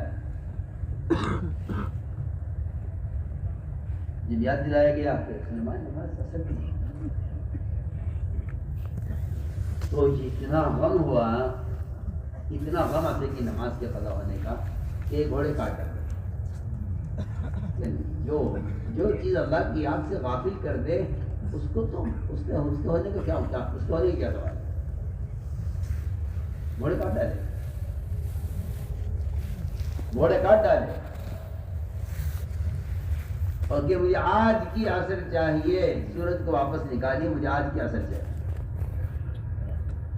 سورج واپس نکلا کہ میرا بندہ اس نے وہ اس امتحان میں کامیاب ہے کہ اس کو اتنے قیمتی گھوڑے کے مقابلے میں عصر کی نماز کی اہمیت ہے, ہم اس کی نماز ضائع نہیں کریں گے. میں اسی کو میں کہہ رہا تھا کہ جنہیں اپنے عمل کے ضائع ہونے کا واقعی غم ہوتا ہے, اللہ ان کے عمل کو ضائع نہیں کرتا. کیونکہ جب صحابہ کو یہ طعنہ دیا گیا کہ تمہاری پچھلی نمازیں ضائع ہو گئی, اس سے بہت سی طرف پڑھی ہیں, تو صحابہ نے وہ اس طرح اللہ تعالیٰ نے یہ صحابہ کرام کو یہ تسلی دی ہے, ماں کان اللہ ربی ایمانکم, کہ اللہ پچھلی نمازوں کو ضائع نہیں کریں گے. وہ بھی حکم سے پڑھی, یہ بھی حکم سے پڑھی. تو اللہ تعالیٰ ایسے لوگوں کے عمل کو ضائع نہیں کرتے جو حکم سے حکم کی طرف آتے ہیں, اطاعت کی طرف آتے ہیں. تو اگر عثمان علیہ السلام کے ایک عصر کی نماز قضا ہوئی ہے ان کی, تو انہوں نے گھوڑے کاٹ ڈالے, اللہ نے سورج کو واپس نکال دیا. آپ صلی اللہ علیہ وسلم کا ایک صحابی ایسا ہے کہ نفل نماز میں خلل ہو گیا باغ میں نماز پڑھتے ہوئے, اور یا 13 رکعت کون سی ہے اس پر انہوں نے فوراً باغ چھوڑ دیا اور کہا اس باغ کو 50,000 کا باغ تھا جو زینت کے لیے نہیں تھا, کسی تفریح کے لیے نہیں تھا, بلکہ پورے خاندان کا مدار اس باغ پر تھا. اس کے حقیقت چھوڑ دیا کہ اس سے میں نفل میں خیر پیدا کیا ہے. اگر سلیمان علیہ السلام گھوڑے زینت کے وہ کاٹ رہے ہیں صرف عصر کی نماز کے قضا ہونے پر, تو آپ صلی اللہ علیہ وسلم کا ایک صحابی ایسا ہے, آپ کا ایک صحابی ایسا ہے کہ اس نے 50,000 درہم کا باغ چھوڑ دیا نفل میں خیر پیدا ہونے پر. تو میرے دوست ہم یہ کہنا چاہتے تھے کہ اسباب امتحان کے لیے, اسباب امتحان کے لیے, تو ہمیں اس میں ہمیں تم کتنا یاد رکھتے ہو, ہمیں تم اس میں کتنا یاد رکھتے. اس لیے سارے دین کا خلاصہ یہی ہے, سارے دین کا خلاصہ یہ ہے کہ ہر قدم پر, ہر موقع پر عمل کو, حکم کو مقدم کرتے چلے جاؤ, اسباب کو مؤخر کرتے چلے جاؤ. جو اسباب کا مؤخر کریں گے, عمل کو مقدم کریں گے, اللہ تعالیٰ ان کے وعدوں کو جلدی پورا کریں گے. اللہ تعالیٰ سے اس کا منتظر ہے. جو صحابہ کرام کے ساتھ غیبی مددوں کے واقعات ہیں, اور صحابہ کرام کے ساتھ جو ظاہر کے خلاف لوگ یہ کہہ کر بات ختم کر دیتے ہیں کہ جی ان کا ایمان تھا, ہمارا ایمان تو ایسا ہے نہیں. میں تو صاف طور پر کرتا ہوں کہ یہ صحابہ کے ایمان کا کمال نہیں ہے, یہ ان کی اطاعت کا کمال ہے. اطاعت کا کمال, ظاہر بات ہے کہ ایمان کا کمال ہی اطاعت کا کمال ہے. صحابہ کرام کے ساتھ ظاہر کے خلاف مددیں ہیں, اس کی بنیادی وجہ وہ یہ ہے کہ انہوں نے ظاہر کے خلاف حکم پورا کر دیا, اللہ نے ظاہر کے خلاف وعدہ پورا کیا. اس لیے میرے دوستوں سب سے پہلی بات یہ کائنات میں جتنی شکلیں ہیں وہ تو امتحان کے لیے, اطمینان کے لیے نہیں. یہاں دنیا کافر کے لیے بطور اطمینان ہے. ہم دنیا بھر کر دیں گے کافر کو, اور دنیا خوب دیں گے, دنیا خوب دیں گے کافر کو بھر کر دیں گے. لیکن مومن کے لیے تو قدم قدم پر امتحان ہے, قدم قدم پر امتحان ہے. اس لیے فرمایا کہ سب سے پہلے اپنی عبادات کو حکم پر لاؤ. عبادات کا حکم ہے۔ اگر عبادات کو ضائع کر دیا تو جس نے عبادت کو ضائع کر دیا اس نے اسلام کو ضائع کر دیا، اور جس نے معاملات کو ضائع کر دیا اس نے اپنی مقبول عبادات کو ضائع کر دیا۔ ایسا کڑا پڑا ہوا ہے عقیدے سے اور فرائض سے لے کر سنن اور واجبات اور معاملات اور معاشرے تک کہ آپ کسی چیز کے بارے میں نہیں کہہ سکتے کہ یہ الگ ہے، یہ الگ ہے، یا ہمیں یہ غیر ہمیں نہیں۔ جس نے معاملات میں حکم توڑ دیا اس نے عبادات، مقبول عبادات کو ضائع کر دیا، دوسرے کے حوالے کر دیا۔ قیامت میں صاف ہے کہ جو معاملات میں حقوق مار کر آئیں گے وہ مقبول عبادتیں ایسے لے کر چلے جائیں گے گویا انہی کے لیے ہوئی تھی، جو انہی کا حق تھا۔ اس لیے میرے دوست بات اصل یہ ہے کہ زندگی میں پورا دین آئے، پورا دن آئے گا توحید کا راستہ۔ میں تو بار بار کہہ رہا ہوں کہ جتنی بے دینی آگے جگہ نہیں ہے بھائی، آگے جگہ نہیں ہے، وہیں بیٹھ جاؤ۔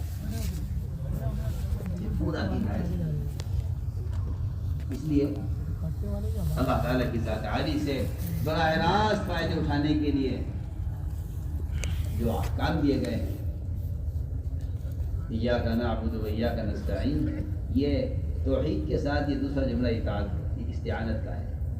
ایاک نعبد و ایاک نستعین، جس طرح تیرے غیر کی عبادت نہیں ہے اس طرح تیرے غیر سے استعانت نہیں ہے۔ اس لیے فرمایا کہ استعینوا بالصبر والصلاۃ، استعینوا بالصبر والصلاۃ، اور اس استعانت میں مدد طلب کرنے میں صبر کو مقدم کیا ہے نماز پر۔ کیا وجہ ہے اس کا؟ کیا وجہ ہے صبر کو نماز پر کیوں مقدم کیا؟ کہ صبر کو نماز پر اس لیے مقدم کیا ہے کہ اگر بندہ کمائی کے نقشوں میں، سننا بہت توجہ سے، اگر بندہ کمائی کے نقشوں میں حرام سے نہیں بچتا، اگر بندہ کمائی کے نقشوں میں حرام سے نہیں بچتا تو پھر اس کی عبادات اس قابل نہیں ہوں گی کہ یہ ان سے مدد طلب کر سکیں۔ میں صاحب سے بات کرتا ہوں کہ آدمی سمجھتا ہے کہ نماز کے بعد دعا قبول ہوتی ہے، اگر نماز بے وضو پڑھ رہا ہوں، سوال ہے یہ شکل عبادت، اگر نماز میں عبادت کی شکل ہے، نماز بغیر وضو کے پڑھ رہا ہے، عبادت کی شکل ہے، اس کے بعد دعائیں بھی ہیں، اللہ سے مانگنا بھی ہے، لیکن نماز بغیر وضو کیوں ہو رہی ہے؟ سوال ہے۔ قرآن نے صبر کو مقدم کیا ہے نماز پر، یہ اس بات کا تقاضا کرتی ہے کہ جس طرح طہارت عبادت پر مقدم ہے اس طرح اپنے بدن کو عبادت کے لیے پاک رکھو، اور بدن کی پاکی غسل اور وضو میں نہیں ہے، صرف بدن کی پاکی اپنے بدن کے خون کو حرام سے پاک رکھنا، یہ بھی بدن کی پاکی کا وہی درجہ رکھتی ہے جو ظاہری پاکی کا درجہ رکھتی ہے۔ فرض ہے آپ کے لیے، فرض ہے آپ کے لیے اگر آپ کا غسل کی حاجت آپ غسل کیجیے، فرض ہے آپ پر، آپ وضو کی ضرورت ہے تو آپ وضو کیجیے۔ میں کہتا ہوں بالکل اسی طرح جس طرح بدن کے ظاہر کو پاک رکھنا فرض ہے، اس طرح بدن کے باطن کو بھی پاک رکھنا فرض ہے۔ اس کی طرف کوئی توجہ نہیں ہے، جہاں سے مل جائے جیسا مل جائے، جبکہ انبیاء علیہ السلام کو حکم ہے اور ایمان والوں کو بھی حکم ہے، اگر نیک اعمال کا ظاہر کرنا چاہتے ہو بدن سے اور اگر عبادات میں کمال چاہتے ہو تو پہلی شرط یہ ہے کہ اپنی غذا کو پاکیزہ رکھو، غذا کو پاکیزہ رکھو، یہ پہلی شرط ہے۔ میرے دوستو عزیزو، ہم کیا عرض کریں آپ سے، باطل اور دشمن اتنا گھاگ اور اتنا سمجھدار ہے اور مسلمان اتنا بے وقوف اور اتنا ناسمجھ ہے، نہ سمجھتے تھے کہ وہ تو تمہارا منہ کھول کھول کے تمہارے منہ میں حرام لقمہ داخل اس یقین سے کر رہے ہیں کہ اگر یہ ان کی غذا حرام ہو جائے کسی طرح تو پھر ہمیں ان کی نمازوں سے کوئی خطرہ ہے نہ ان کی دعاؤں سے کوئی خطرہ ہے۔ یہ کرے بدعائیں، کرے بدعائیں، کیا بات ہے، یہ کرے بدعائیں، کیا بات ہے۔ اس لیے کہ معمولی بات نہیں جو میں کہہ رہا ہوں، اس زمانے کا کافر جانتا تھا کہ ان کی بددعاؤں سے بچنے کا ہمارے پاس کیا راستہ ہے؟ بالکل صاف بات کر رہا ہوں، میں سیرت میں دیکھ کر کہہ رہا ہوں، اس میں نے کافی جانتا تھا ان کی بددعاؤں سے بچنے کا کیا راستہ ہے۔ اب آپ دیکھیے، اب اور کہیں آپ صلی اللہ علیہ وسلم کو مال پیش کیا گیا، بلکہ ایک بادشاہ کے دربار میں جب صحابہ نے کلمہ لا الہ الا اللہ پڑھا اور ان کے کلمہ پڑھنے پر اس کے بالا خانے ہلنے لگے، تو خبر اس نے کیا کہا؟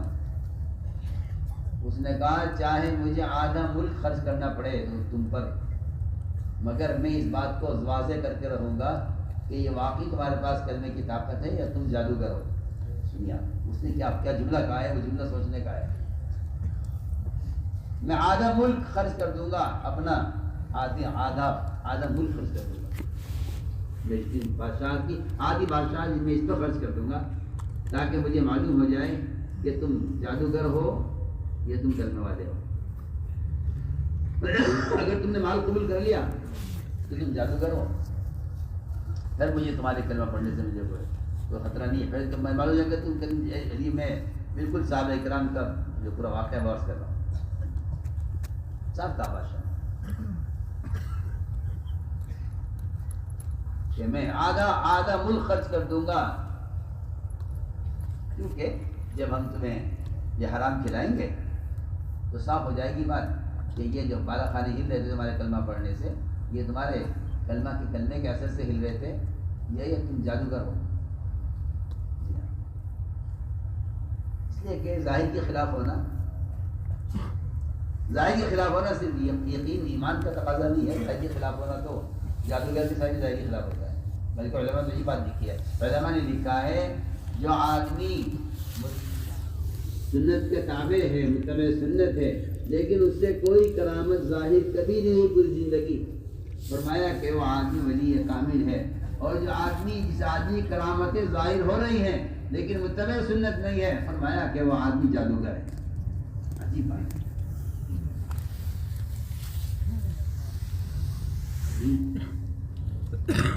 کرامت کا ظاہر ہونا کوئی ولی ہونے کی علامت نہیں ہے، بے شک متبع سنت ہونا ولایت کی علامت ہے، بے شک متبع سنت نہ ولی ہونے کی علامت ہے، اتباع سنت ولایت کی علامت ہے، ظاہر کوئی کرامت ظاہر نہ ہو، اور کرامتیں ظاہر ہو رہی ہیں تو یہ دیکھا جائے گا اگر متبع سنت ہے تو ولی ہے، ورنہ جادوگر ہے، کیونکہ جادوگر کی بھی کرامتیں ہوتی ہیں جس طرح اولیاء کرامتیں ہوتی ہیں۔ تو میں عرض کر رہا تھا کہ غذا یہ ہے بہت بنیادی بات، اس کو آپ توجہ دیں، اس کی طرف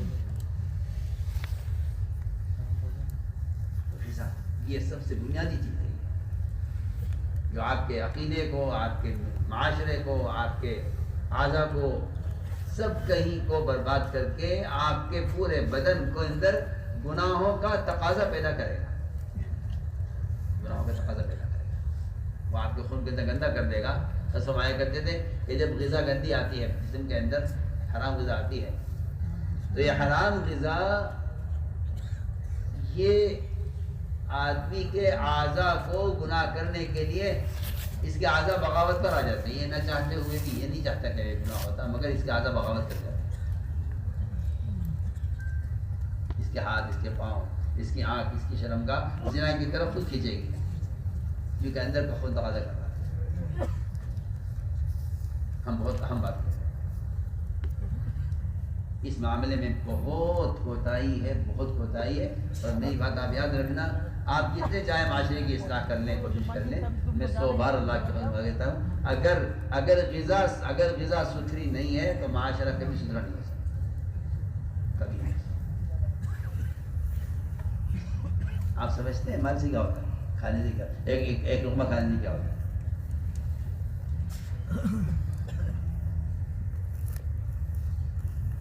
حضور اکرم صلی اللہ علیہ وسلم فارغ ہوئے غزوے سے، آپ کے چہرے پر بھوک کے آثار تھے، ایک انصاریہ صحابیہ آگے بڑھی، سمجھ گیا آپ کے چہرے پہ دیکھ کر کے آپ بھوکے ہیں، عرض کیا رسول اللہ، اجازت دیجیے میں آپ کے لیے کھانے کا انتظام کروں، فرمایا آپ نے دعوت قبول کر دی،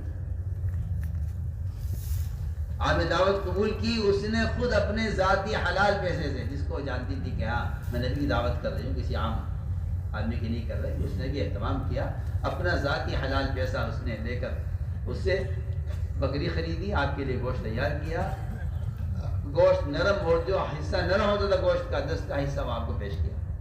آپ صلی اللہ علیہ وسلم نے اس کا ایک لقمہ لیا، اور وہ لقمہ آپ کے منہ میں اتنا سخت ہو گیا کہ آپ کے حلق سے اتر نہیں سکا، کوشش کے باوجود وہ نہیں اترا آپ کے حلق سے۔ آپ اس کو واپس نکالا، پوچھا اس عورت سے کہ یہ تم بکری کہاں سے لائی ہو؟ میں نے خریدی۔ کہاں سے خریدی؟ پڑوس میں خریدی۔ کہ جاؤ پڑوسیوں سے پوچھو جا کر، یہ بکری اس نے اپنے شوہر کی اجازت سے بیچی ہے یا اپنی ارادے سے بیچی ہے؟ وہ گئی بکری کا، میں کہا جی بکری کا قصہ یہ ہے کہ میرا شوہر باہر گیا ہوا تھا، میں نے بیچ دی تھی، اور مجھے معلوم نہیں تھا کتنے کی ہے، قیمت اس کی کیا ہے، لیکن میرا شوہر جب واپس آئے تو اس نے کہا اس کی قیمت تو زیادہ ہے، تم نے پیسے کم لیے ہیں، تم نے بھی کے بغیر کیوں قیمت لگائی اس کی؟ لیکن اس بکری کا گوشت کا ٹکڑا آپ کے حلق سے اترا نہیں، اس لیے کہ آپ کو امت کو عملی دین پیش کرنا ہے نا، عملی پیش کرنا ہے نا۔ سلو ہمارے تو نہیں سلی، مجھے نماز دکھلانی ہے نا آپ کو پڑھ کر کہ کس سے نماز پڑھی جائے گی، اخلاق دکھلانے ہیں، نماز دکھلانی ہے، معاملات دکھلانے ہیں،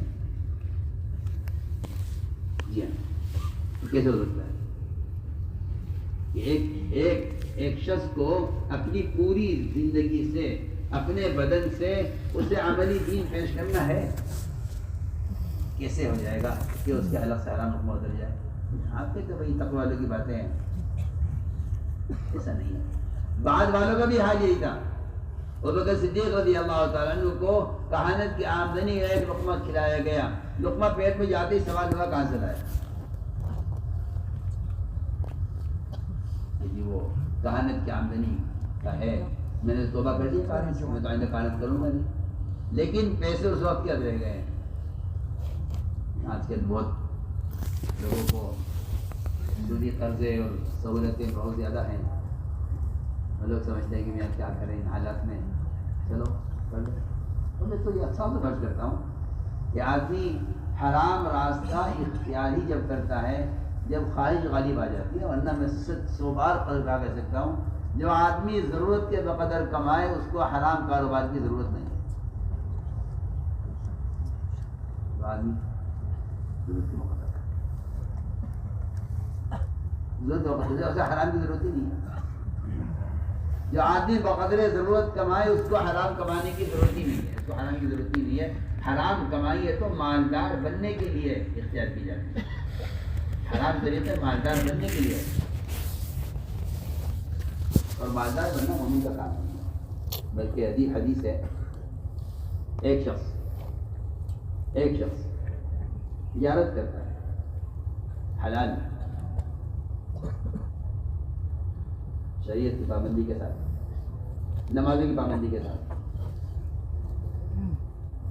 سب کے حقوق ادا کرتے ہوئے، بغیر غبن کے، بغیر ملاوٹ کے، بغیر جھوٹ کے، بغیر سود کے، لیکن ارادہ مالدار بننے کا ہے، تو ایسا تاجر اللہ کے یہاں حاضر ہوگا، اللہ اسے سخت ناراض ہوں گے۔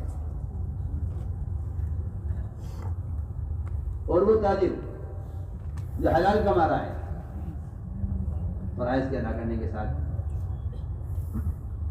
لیکن اس کا ارادہ اپنے گھر والوں کی ضرورت کا پورا کرنا ہے، اس کا ارادہ یہ ہے، ہمیں دوسری میں سمجھتا ہوں کہ ضرورت کے لیے کمائی کا جو اصل،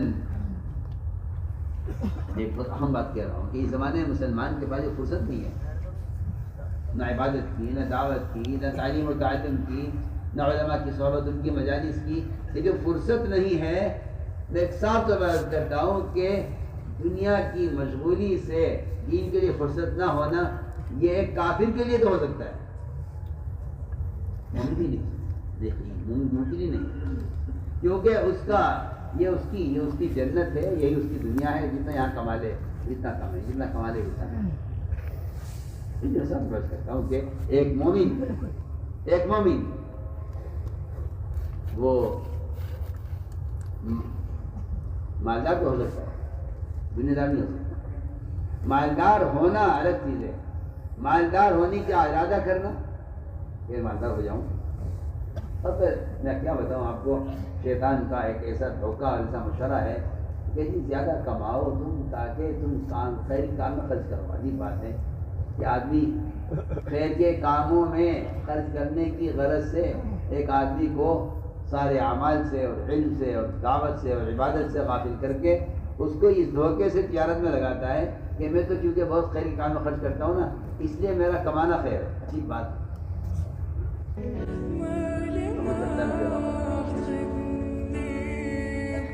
میں روزانہ 300 تکبیر والے کی بولتا ہوں کسی کی نماز، میری تکبیر بولتا ہوں کسی کی نماز 300 شرطیاں روزانہ کماؤں بغیر کسی کا حق مارے ہوئے، بغیر کسی غلط کے، بغیر کسی اللہ کو حکم چھوڑے ہوئے۔ اور یہ 300 شرطیاں جو کمائی ہیں میں نے اپنی ذات پر کی سب اللہ کے راستے میں خرچ کی۔ تب مجھے دو باتیں پسند نہیں، ایک تو مجھے یہ بات پسند نہیں ہے، اور دوسرے مجھے یہ بات پسند نہیں ہے کہ میری دکان مسجد کے قریب ہو۔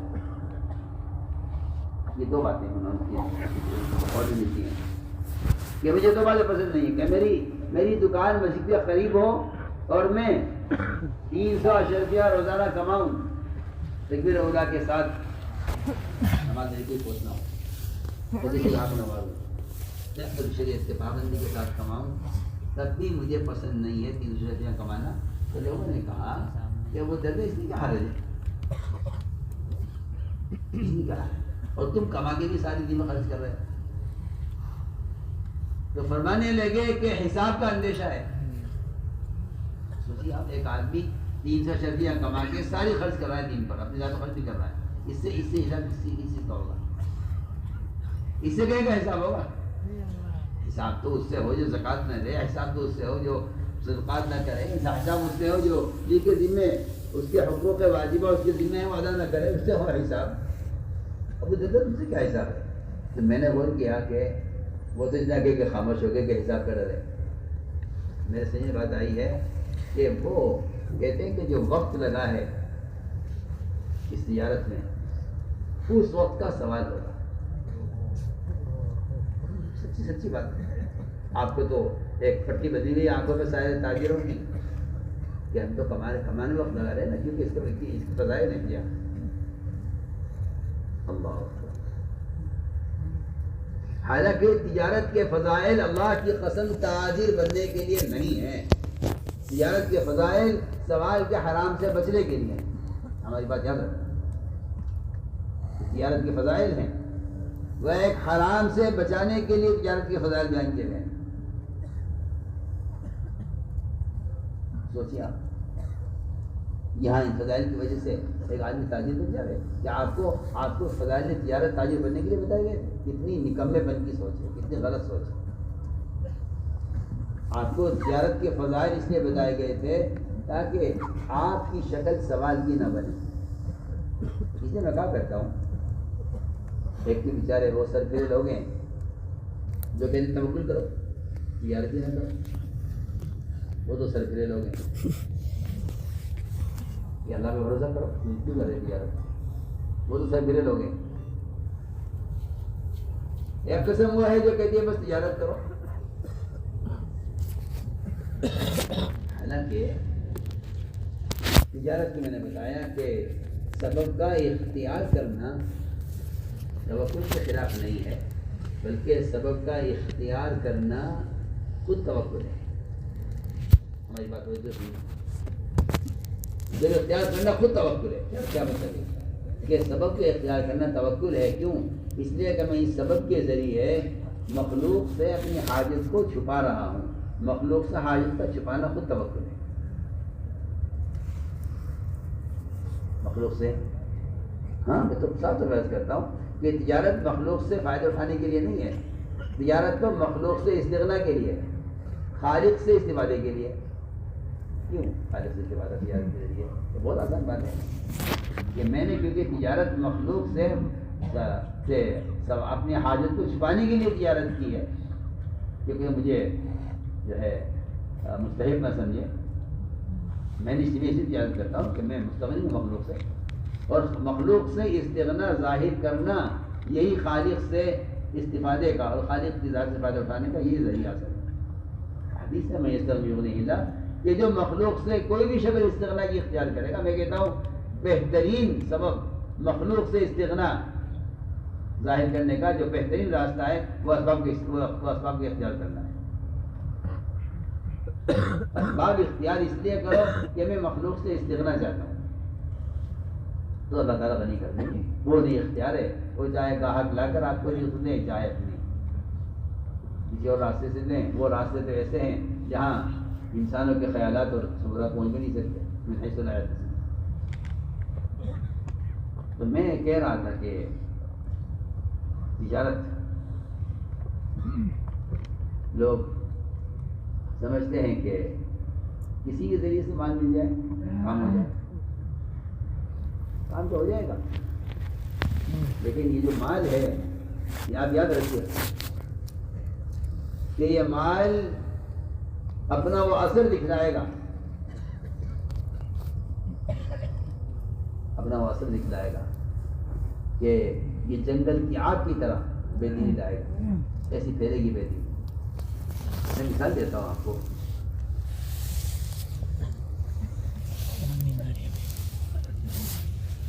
بنی اسرائیل میں موسیٰ علیہ السلام کے قوم نے فرعونیوں سے قبطیوں سے کچھ مال ادھار لے لیا۔ ادھار مال لیتے ہیں دوسرے سے، مسلمان لیتے ہیں، غیر مسلم ہوتے ہیں، مسلمان لیتے ہیں، مسلمان ہوتے ہیں، ادھار مال لیتے ہیں۔ شیر کا مال ہے وہ تو وہ جانے میں ہندو ادھار دے رہے ہیں، لے کے واپس کرتے ہیں۔ ادھار مال لیا بنی اسرائیل نے قبطیوں سے۔ ایک شادی آ گئی، اچانک شادی میں خرچ کرنا تھا اور یہ تھا کہ شادی کے بعد مال واپس کر دیں گے۔ خیر وہ جیسا اللہ معاف کرے آج کل لوگوں کا خیال ہے کہ بھائی کسی حاجت پیش آ جائے تو کسی بھی راستے سے حاجت پوری ہو جائے۔ یہ دیکھو کہ حاجت مؤخر ہو سکتی ہے لیکن حرام راستے سے پوری نہ ہو۔ حاجت مؤخر ہو جائے، حرام راستے سے پوری نہ ہو۔ انہوں نے ان سے مال مستعار لیا کہ واپس کر دیں گے، تو اللہ کی شان اس مال کی واپسی سے پہلے فرعون غرق ہو گیا۔ وہ فرعون غرق ہو گیا اس مال کی واپسی سے پہلے، وہ مال نیچے باز رہ گیا۔ سامری نے اس مال کو جمع کیا، اس کا بچڑا بنایا، اس بچڑے کے اندر جبرائیل علیہ السلام کے پیر کی خاک اس میں ڈالی، اس سے اس کے اندر آواز آنے لگی۔ آپ اندازہ کیجئے وہ مال جو شادی کے لیے لیا تھا ادھار قرض کے طور پر، اکثریت بنی اسرائیل کی اس بچڑے کی پوجا پر جمع ہو، اس مال نے اثر دکھ رہا ہے۔ آپ اندازہ کریں اس مال نے اپنا اثر دکھا کہ اکثریت بنی اسرائیل اس بچڑے کی بات پر جمع ہو گئی۔ اس لیے میں عرض کرنا چاہتا ہوں کہ معاشرہ فرمایا کرتے تھے کہ لوگ لقمہ کو معمولی سمجھ کے کھا لیتے ہیں، حالانکہ لقمہ سمندر ہے، خیرات اس کے موتی ہیں۔ جیسی غذا ہوگی ویسے خیرات ہوں گے، جیسا صاف پانی ہوگا ویسے صاف موتی بنیں گے۔ آپ جانتے ہیں آپ کہ موتی سمندر کی تہہ میں بنتے ہیں، صاف پانی میں کہیں گندے نالوں کے موتی بنتے ہوں گے۔ تو میں صاف طور سے کر رہا ہوں کہ یہ ایک بہت بنیادی چیز ہے کہ اگر غذا صاف نہیں ہے، اگر غذا صاف نہیں ہے تو لقمہ معمولی نہیں ہے، لقمہ سمندر ہے، خیرات اس کے موتی ہیں۔ نیک اعمال چاہنے کے لیے بنیادی شرط یہ ہے کہ اپنی غذا کو پاکیزہ بنا، اپنی غذا پاکیزہ، جتنی غذا پاکیزہ ہوگی اعمال پاکیزہ ہوں گے۔ کلوا من الطیبات وعملوا الصالحات، کلوا من الطیبات وعملوا الصالحات، دونوں کا حکم ہے، تمام ایمان والوں کو بھی حکم ہے، تمام انبیاء کو بھی اس کا حکم ہے۔ اس لیے فرمایا کہ اپنی غذا کو حلال رکھو تاکہ اس طہارت سے عبادت کا کمال پیدا ہو۔ ٹھیک ہے، میں صاف کہہ چکا ہوں پہلے بھی کہ صرف غسل اور وضو سے بدن پاک نہیں ہو جاتا، بلکہ بدن کی پاکی کا ایک امر یہ بھی ہے، بدن کی پاکی کا امر یہ بھی ہے کہ آپ کپڑے کو دونوں طرف سے پاک کر لیں، ادھر بھی غذا رہے، ادھر بھی نجاست ہے، ادھر بھی نجاست ہے، ایک طرف سے آپ نے پاک کر لیا، ایک طرف کی نجاست صاف نہیں کی ہے۔ آپ کو چاہیے کہ اس کپڑے کا ادھر کا حصہ بھی پاک کر لیجیے، ادھر کا حصہ بھی پاک کر لیجیے۔ میں آسان مثال دے رہا ہوں، خال کے اوپر کا حصہ بھی پاک ہو جائے، خال کے اندر کا خون بھی پاک رہنا چاہیے۔ میرے دوست، جب یہ عبادات اور معاملات اس پر آ جاتے ہیں تو پھر میں آپ صاحب سے بات کرتا ہوں کہ پھر معاشرہ تو ایک زمین سے اگنے والی فصل کی طرح ہے۔ صاحب بہت کام کی بات کیا، اگر یہاں نیچے جڑیں جمی ہیں تو آپ کو فصل ہری بھری نظر آئے گی، اور اگر یہاں جڑیں جمی ہوئی نہیں ہیں تو آپ کو یہ ظاہری طور پر آپ کو یہ فصل کھڑی نظر نہیں آئے گی، اس لیے کہ نیچے جڑیں جمی ہے۔ وہ تو درخت کا حلیہ بتا دیتا ہے کہ اس کی جڑیں اندر جمی ہوئی ہیں۔ ہرے پتے جہاں آنے شروع ہو جاتے ہیں وہاں آدمی کاشتکار مطمئن ہو جاتا ہے کہ ہاں زمین نے بیج کو قبول کر لیا ہے۔ میں بہت اچھی مثال آپ کو دے رہا ہوں، بہت اچھی مثال۔ ایمان تو جسم سے بدن سے ظاہر ہو کر رہے گا، خدا کی قسم، جس طرح نفاق ظاہر ہو کر رہے گا چھپ نہیں سکتا۔ لیکن اس زمانے کے مسلمانوں کو یہ دھوکہ دیا گیا ہے اور یہ غلط فہمی میں ڈالا گیا ہے کہ ایمان دل کی چیز ہے، کسی کے ظاہر کو مت ہے۔ یہ بہت ہی بڑا میں کہتا ہوں کہ بہت ہی بڑا فتنہ ہے، یہ بہت بڑا فتنہ ہے اس زمانے کا، اور یہ ایسا گڑھا ہے اور یہ ایسا اندھا کنواں ہے کہ جو اس میں گر گیا، میں کہتا ہوں کہ وہ اپنے معاشرے کے اعتبار سے، محلے کے اعتبار سے یہودی نصرانی بن کر رہے گا، اس کے نزدیک یہ بات کوئی چیز نہیں ہے۔ کہ آپ کو میں بہت ضروری باتیں عرض کر رہا ہوں، سمجھائیے کہ اسلام کا تعارف نہ مساجد سے، نہ مکاتب سے،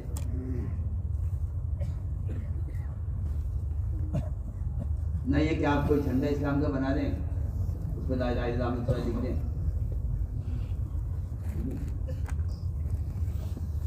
اسلام کا تعارف امت کے مجموعے کا حلیہ، کچھ کیا رہے، امت کے مجموعے کا حلیہ، اللہ کی قسم یہ واحد ایک سبب ہے اسلام کے تعارف۔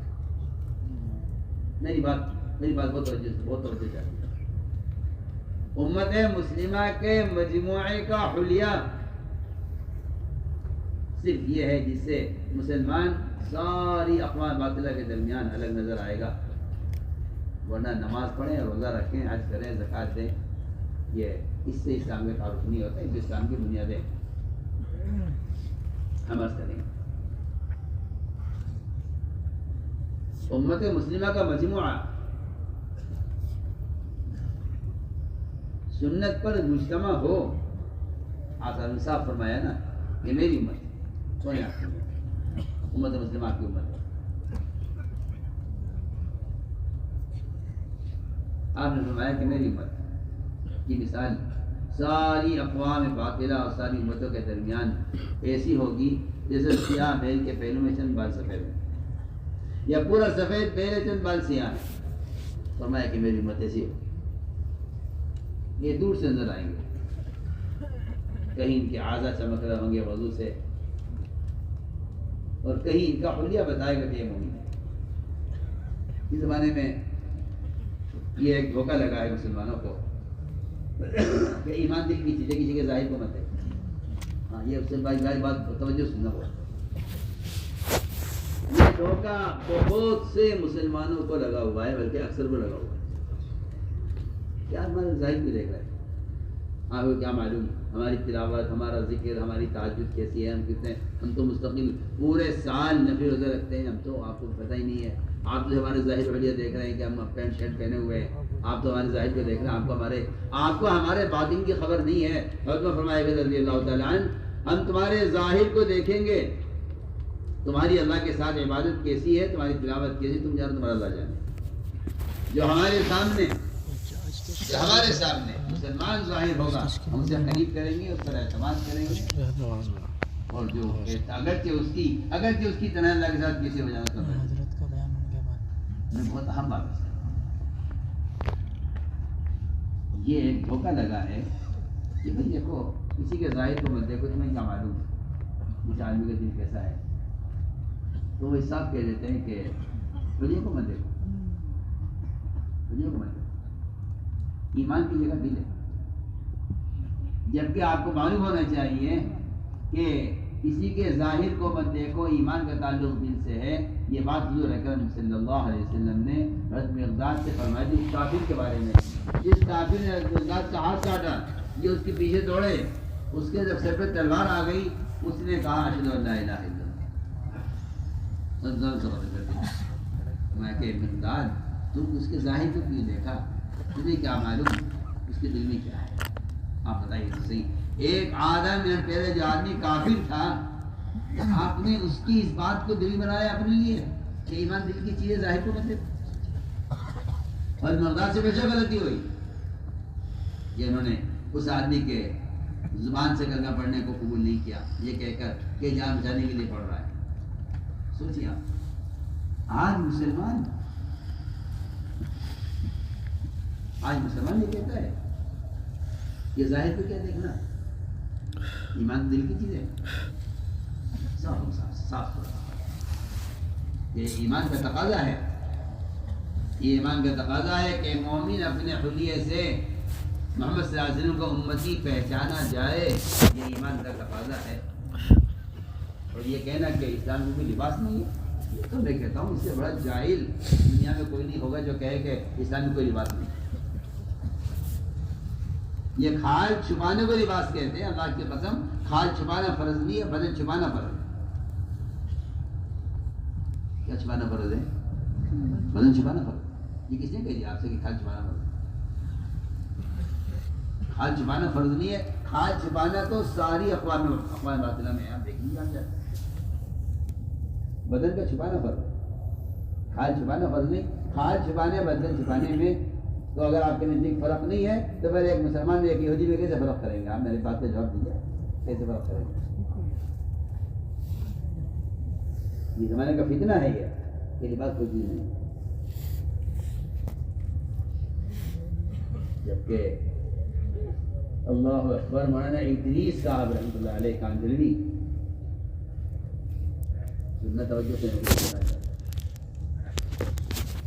یہ لوگ مثالیں دیتے ہیں بڑوں کی۔ ادریس صاحب کاندھلوی رحمۃ اللہ علیہ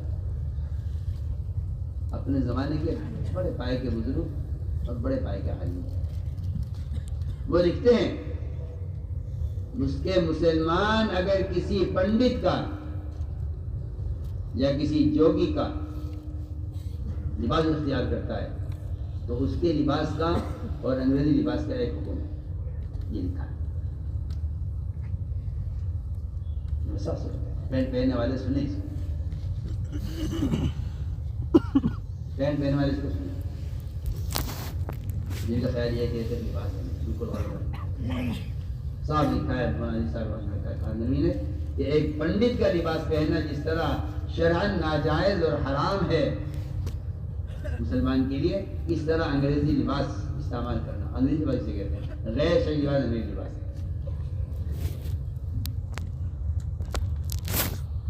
صادر لباس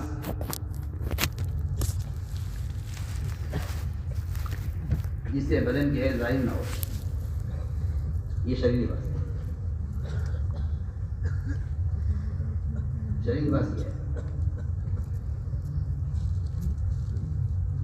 تو میں نے عرض کیا کہ آج کل یہ فتنہ بن گیا ہے کیونکہ لوگوں نے منکرات کو مختلف ہی کر دیا، یہ زمانے کا المیہ ہے، یہ زمانے کا المیہ ہے کہ منکرات مختلف ہی کر دیں، ہو کہ حلال ہے، ہو کہ جائز ہے، ہو کہ ناجائز ہے، ہو کہ ٹھیک ہے، ہو کہ غلط ہے، اسے مختلف ہی کر دو۔ یہ بھی میں سمجھتا ہوں کہ یہ ایک ایسی یہودیوں کی چال ہے کہ وہ اپنے معاشرے کو مسلمانوں پر مسلط کرنے کے لیے، جی ہاں، وہ آپ کی شکل بنا کر آ جائیں گے، اور اتنا ہی تھوڑی ہے بلکہ اس سے ظاہر کام کر لیں گے، وہ تو آپ کو سند پیش کر دیں گے اپنی کہ ہم بھی نہیں، ہم بھی پڑھے لکھے آدمی ہیں، ہم بھی کوئی جائز نہیں ہے، سب بات ہے، میں تو خود کرا کے گیا، مجھے اس میں کوئی تکلف نہیں ہے۔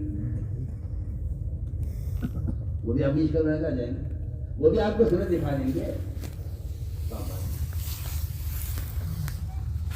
نہیں میرے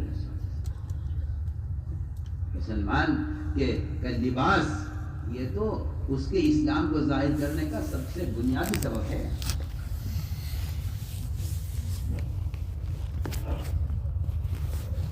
اس لیے کہ نماز عبادت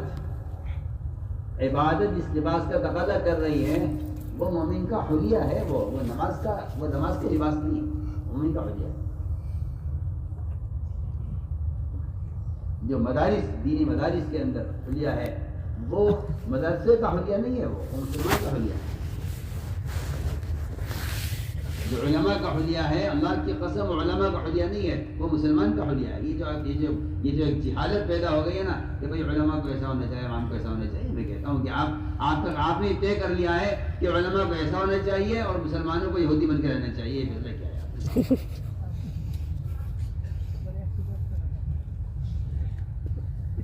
جبکہ اکثر پہننے والوں کا سجدے میں ان کے پیچھے سے صدر کھل جاتا ہے، اللہ کی قسم ان کی نماز فاسد ہے، تم جس کی چاہے باتیں کرتا ہے نماز فاسد ہے تو کوئی پرواہ نہیں، ننگے پھرتے رہتے ہیں، سمجھتے ہیں ہم کپڑے پہنے ہوئے، وہ تو میں تو آپ سے کھل کر گیا، آپ صحابہ کو سنیے، بجائے آج کل کی نئے رائے اور نئے فتوے سننے کے بجائے آپ صحابہ کو پڑھیے، پتہ چلے گا۔ 12 پیغمبر کے بلکہ کرتے میں جب داخل ہو رہے تھے ملک شام میں، عبداللہ عوف نے کہا مومنین کرتا تبدیل کر لیجئے، یہاں آپ فاتحانہ داخل ہو رہے ہیں، کپڑے باپ کے پیغمبر لگے ہوئے ہیں۔ انہوں نے یہ نہیں کہا تھا کہ کسی کپڑے پہن لیجیے، اپنا ہی کپڑا، آپ کا جو اپنا لباس ہوتا ہے وہ پہن لیجیے، مگر نیا پہن لیجیے۔ فرمایا اگر ان کو مروب کرنے کے لیے میں نیا کرتا پہنا تو اللہ ہمیں یہ ذلیل کریں گے، یہ ہے تو ان کا قول ہے۔ لباس تبدیل کرنے کا نہیں کہا، کرتا نیا پہن لیجیے، صرف کہ اگر نیا کرتا میں اس لیے پہنوں کہ انہیں مروب کرنا چاہتا ہوں، یہ آپ سے کیا حضرت کی بات ہے، ایسا سمجھ دیں کہ باقی تم سے چھوٹی چیزیں چھڑوائے گا، یہ سنت چھوڑ دو، یہ سنت چھوڑ دو، یہ سنت چھوڑ دو، تم کہو گے اس میں کیا حرج ہے چھوڑنے میں، یہ تو کوئی ایسا کوئی فرض تو ہے نہیں، چھوڑ دو، اور یہ تو کوئی واجب تو ہے نہیں، چھوڑ دو، کیا بات ہے، یہ کوئی ہم تو فرض تھوڑی چھڑوا رہے نا، کوئی واجب تھوڑی چھڑوا رہے۔ اگر کوئی حکومت کا قانون کسی سنت کے خلاف آ گیا ہے تو کہیں گے بیٹھ کے آؤں گے، بلوا کا مسئلہ ہے، مصیبت ہے، اور ساتھ ہی مسلمان پریشان ہو جائیں گے، لہٰذا سنت چھوڑنے میں کوئی حرج نہیں ہے، یہ کوئی لازم نہیں ہے اس پر عمل کرنا دیا۔ آپ بھی چھوڑ دیں گے، قانون ہے، چھوڑ دیں گے۔ آپ کی کوئی زمین لے جانے لگے، آپ کا کوئی مکان پہ دعویٰ کر دے، آپ کی دکان پہ کوئی جھوٹے کاغذ بنا کر عدالت میں اس کو اپنا بنانے لے جا کر آپ کھڑے ہو جائیں گے، جا کر میری دکان ہے، میرا مکان ہے، آپ کیسے دعویٰ کر رہے ہیں اس کا، وہ اس پر لاکھوں پیسے خرچ کر دے گا، وکیل کرے گا، اور اگر اس کی سنتیں لے جاؤ کہ ہاں لے جاؤ، تمہارا لباس لے جاؤ، ہمارا چہرہ لے جاؤ، ہمارا لباس لے جاؤ، ہماری شادیاں لے جاؤ، جو چاہے لے جاؤ، کوئی پیسہ کوئی مسئلہ نہیں ہے۔ اگر تم کبھی نماز کے خلاف آؤ گے تو پھر ہم دیکھیں گے کیا کیا کرنا ہے۔ یہ چھوٹی موٹی چیزوں میں تو کوئی حرج نہیں ہے۔ میں تو صاف طور پہ آپ سے عرض کرتا ہوں، جو آدمی استنجے کی لائن کی سنت کو ہلکا سمجھتا ہے وہ منافق ہو سکتا ہے۔ وجہ اس کی ہے کہ منافقین نے یہ کہا تھا صحابہ سے کہ تمہارے نبی بھی عجیب ہیں، بھائی بڑے بڑے کام کریں، ادھر کفر سے مقابلہ کر رہے ہیں، ادھر معرکے ہو رہے ہیں، ادھر غزوے ہو رہے ہیں، ادھر یہ ہو رہا ہے، اور ادھر بڑے بڑے کام کریں نا، ابھی دیکھو نماز پڑھو، سود نہ کھاؤ، اور زنا نہ کرو، شراب نہ پیو، چوری نہ کرو، یہ بڑے بڑے کام کریں نا، یہ کیا چھوٹے چھوٹے کام کرتے ہیں، استنجا اس طرح کرو، طہارت اس طرح لو، پانی اس طرح لو، پھیلا اس طرح استعمال کرو، یہ چھوٹی چھوٹی چیزیں تو ضروریات ہیں، اس طرح چاہوں گی پوری ہو جائیں گی۔ آپ کے نبی یہ چھوٹی چھوٹی چیزیں کیوں چھیڑتے ہیں؟ علماء نے لکھا ہے کہ منافق کی یہ بات صرف اس لیے ہے کہ اس کے نزدیک نماز کی اہمیت نہیں ہے، اس لیے طہارت کی اہمیت ہے. صحیح ہے. مولوی ایسا فرماتے تھے میں تو ایک قوم تیار کرنا چاہتا ہوں. تم سمجھتے ہو چلے لگا کے کلمہ نماز سورہ فاتحہ سیکھنے والے تبلیغ میں نکالا جاتا ہے؟ میں کہتا ہوں تو کام ہی نہیں سمجھا جس سے خیال یہ ہے کہ نکال کے دین سیکھ لیں. کوئی بات ہے اقامت دین نفر کا اصل مقصد ہے، اور اتباع سنت یہ ہم اس پر مجبور ہیں اتباع سنت پر، اختیار نہیں ہے، مجبور ہیں. اور ایسا فرماتے تھے میں تو ایک قوم تیار کر کے ساری دنیا کو پیش کرنا چاہتا ہوں.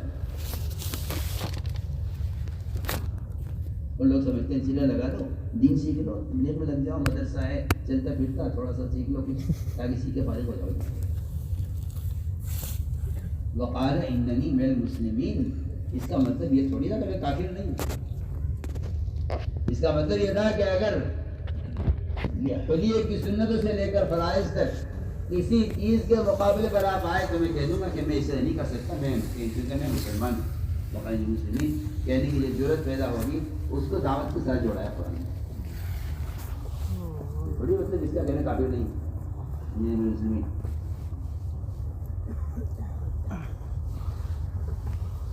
میں صاف بات سے کہ اپنے آپ کو سنت لباس کا پابند بنائیں. جو قوم اپنے معاش پر مجتمع نہیں ہوتی وہ قوم مردہ ہوتی ہے چاہے مسلمان کیوں نہ ہو. جو قوم معاش پر مجتمع ہوتی ہے وہ قوم زندہ ہوتی ہے چاہے غیر مسلم کیوں نہ ہو. آپ اسے معاملے کی سمجھ رہے ہیں.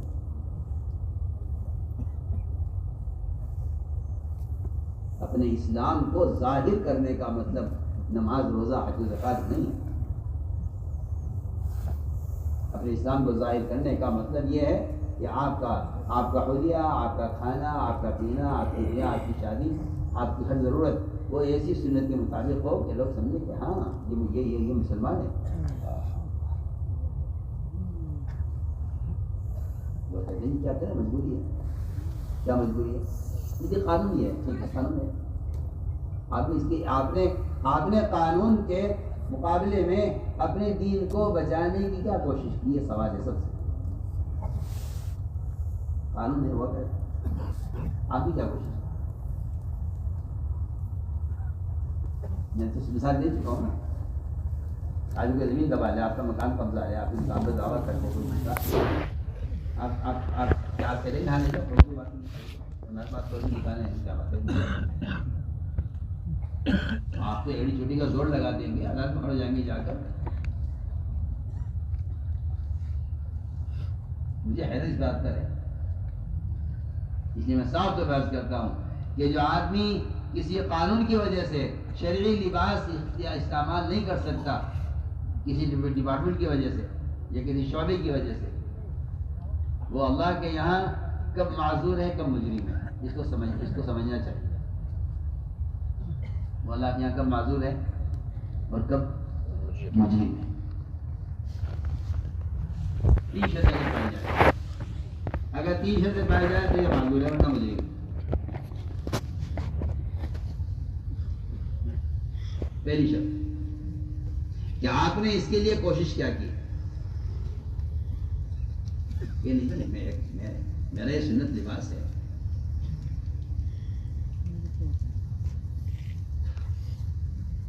آپ کی کمپنی ہے، آپ کا دکان ہے، آپ کی کوئی بھی کام ہے جو کہتے ہیں ہر کام کرو، کیا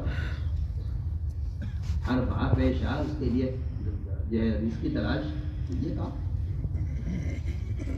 لیکن آپ اپنا دین بھیج دیں اس کے لیے.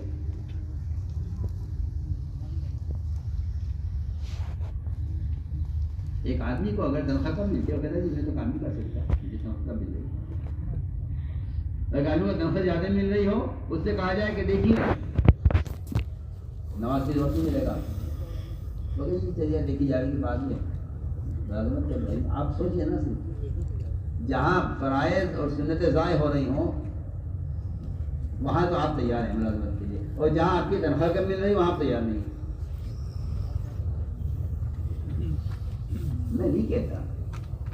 میں نہیں کہتا کہ آپ چھوڑ دیجیے، اگر آپ نے چھوڑ دیا تو آپ دنیا والے میں ہار گئے، اور اگر آپ نے قبول کر لیا تو آپ دین میں ہار گئے۔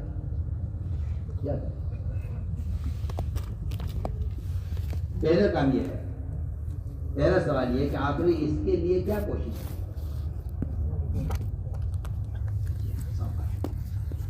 کہ نہیں میں مسلمان ہوں، میرا ایک شرعی لباس ہے۔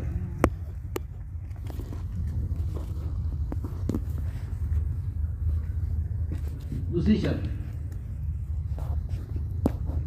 کہ جتنی دیر آپ اس لباس میں ہیں آپ اللہ سے شرماتے رہیں، روتے رہیں، استغفار اللہ سے کرتے رہیں کہ اللہ مجبوری ہے، ورنہ میری مجال نہیں تھی کہ محمد صلی اللہ علیہ وسلم کے حلیے کے مقابلے میں یہود و نصارے کے حلیے میں رہتا، یہ میری مجال ہے۔ دو شرط۔ تیسری شرط جب بہت اہم بھی ہے بہت آسان بھی ہے، بہت اہم بھی ہے بہت آسان بھی ہے۔ آپ وہاں سے نکلتے لباس تبدیل کر لیں،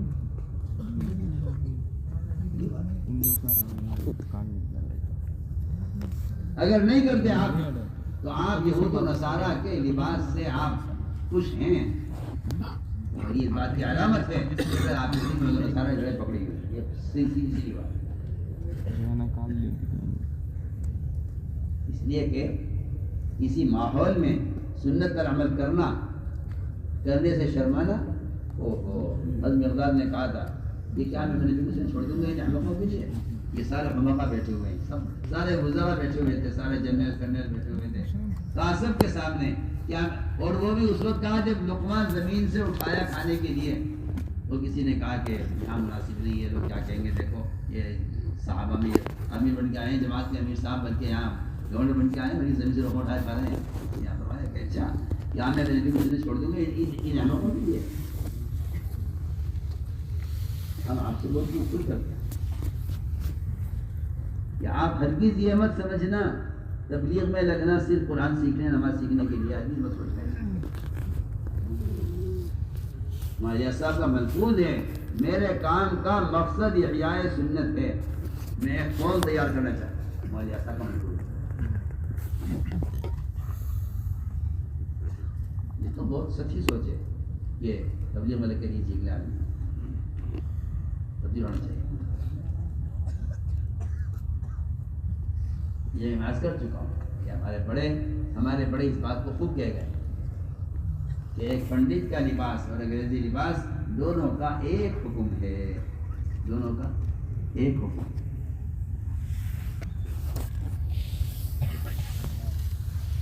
یہ میرے عزیز دوست صحابہ کرام اپنے اس امتیازی شان کی وجہ سے، جس نے قرآن صاحب کہہ دیا نا ان تتقوا اللہ یجعل لکم فرقانا، کہ اگر تمہیں امتیازی شان ہے، تقویٰ ہے تو امتیازی شان تم میں ہوگی، اور اگر تمہارے اندر تقویٰ نہیں ہے تو پھر تم اقوام میں سے ایسے مل جاؤ گے، ایسے کھو جاؤ گے جیسے نمک پانی میں کھو جاتا ہے، پتہ نہیں کہاں ہے۔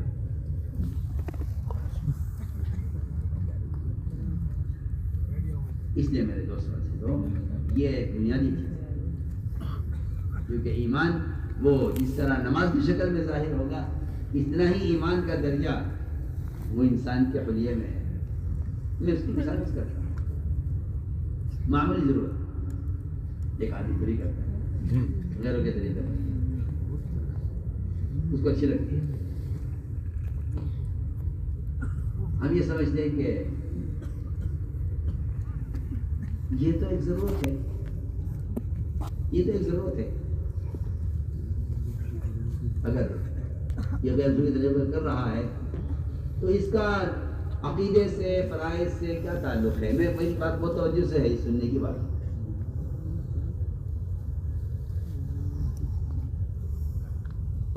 جبکہ ایک مسلمان کو سننا کان کھول کے، ایک مسلمان کو جتنا دور رہنا چاہیے بت پرستی سے، اتنا ہی دور رہنا چاہیے ایک مسلمان کو غیر مسلم کے طریقے پر اپنی ضرورت کے پورا کرنا۔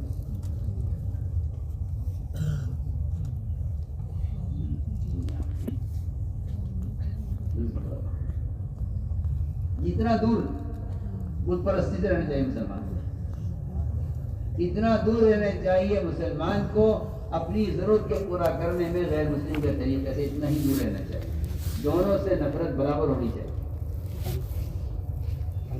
دونوں سے نفرت برابر ہونی چاہیے۔ کس کا دیکھیں میں تو صاف سبز کہتا ہوں کہ جتنے اقوام باطلہ ہیں، یہود ہیں، نصارہ ہیں، بدھسٹ ہیں، ہندو ہیں، جتنے بھی ہیں، جتنے بھی قوم ہیں، کسی بھی قوم کو مسلمان کی کسی عبادت سے اختلاف نہیں ہے۔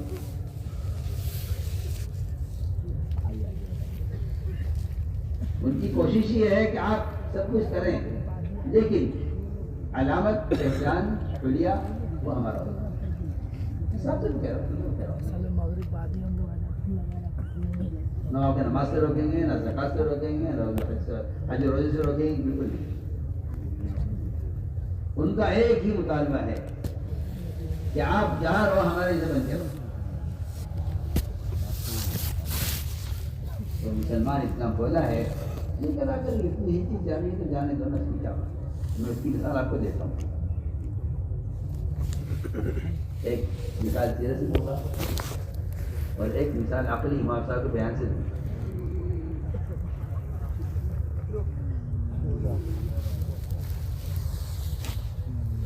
پہلے تو میں آپ کو سیرت سے مثال دیتا ہوں۔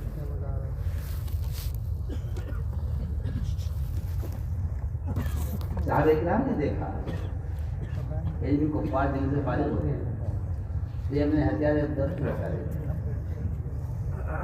سہولت بھی ہے تو حفاظت بھی ہے۔ خیال آیا کہ ہم بھی ایسا کر لوں، لیکن پوچھیں گے تو مجھے لڑا نہیں کرنا، مجھے لڑا نہیں کرنا، پوچھیں گے آپ سے۔ آگے پوچھا کہ اللہ لوگ ایسا کرتے ہیں، ہم بھی کریں، بہت کریں۔ اس زمانے میں تو ہمارا ساری ضروریات کھانے کی، کمانے کی، بیاہ کی، شادی کی، کھانے کی، کپڑوں کی، آدمی فخر محسوس کرتا ہے۔ اب تو حالت یہ ہے اپنی زبان میں بولتے ہوئے شرم آتی ہے مسلمان کو۔ جی ہاں، اردو کو تو اس نے خود ختم کیا ہے، ان کو فخر ہوتا ہے اردو بولنے میں۔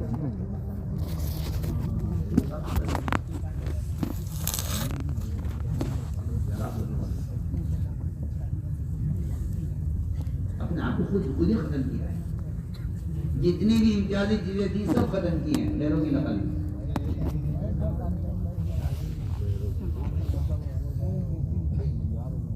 صحابہ نے ایک سوال کیا، یا رسول اللہ، یہ لوگ اپنے ہتھیار نکالنے درخت پر حملے کر لیا ہے، آپ رسول نے کیا فرمایا جواب میں؟ وہ سننے کی چیزیں بہت توجہ ہے۔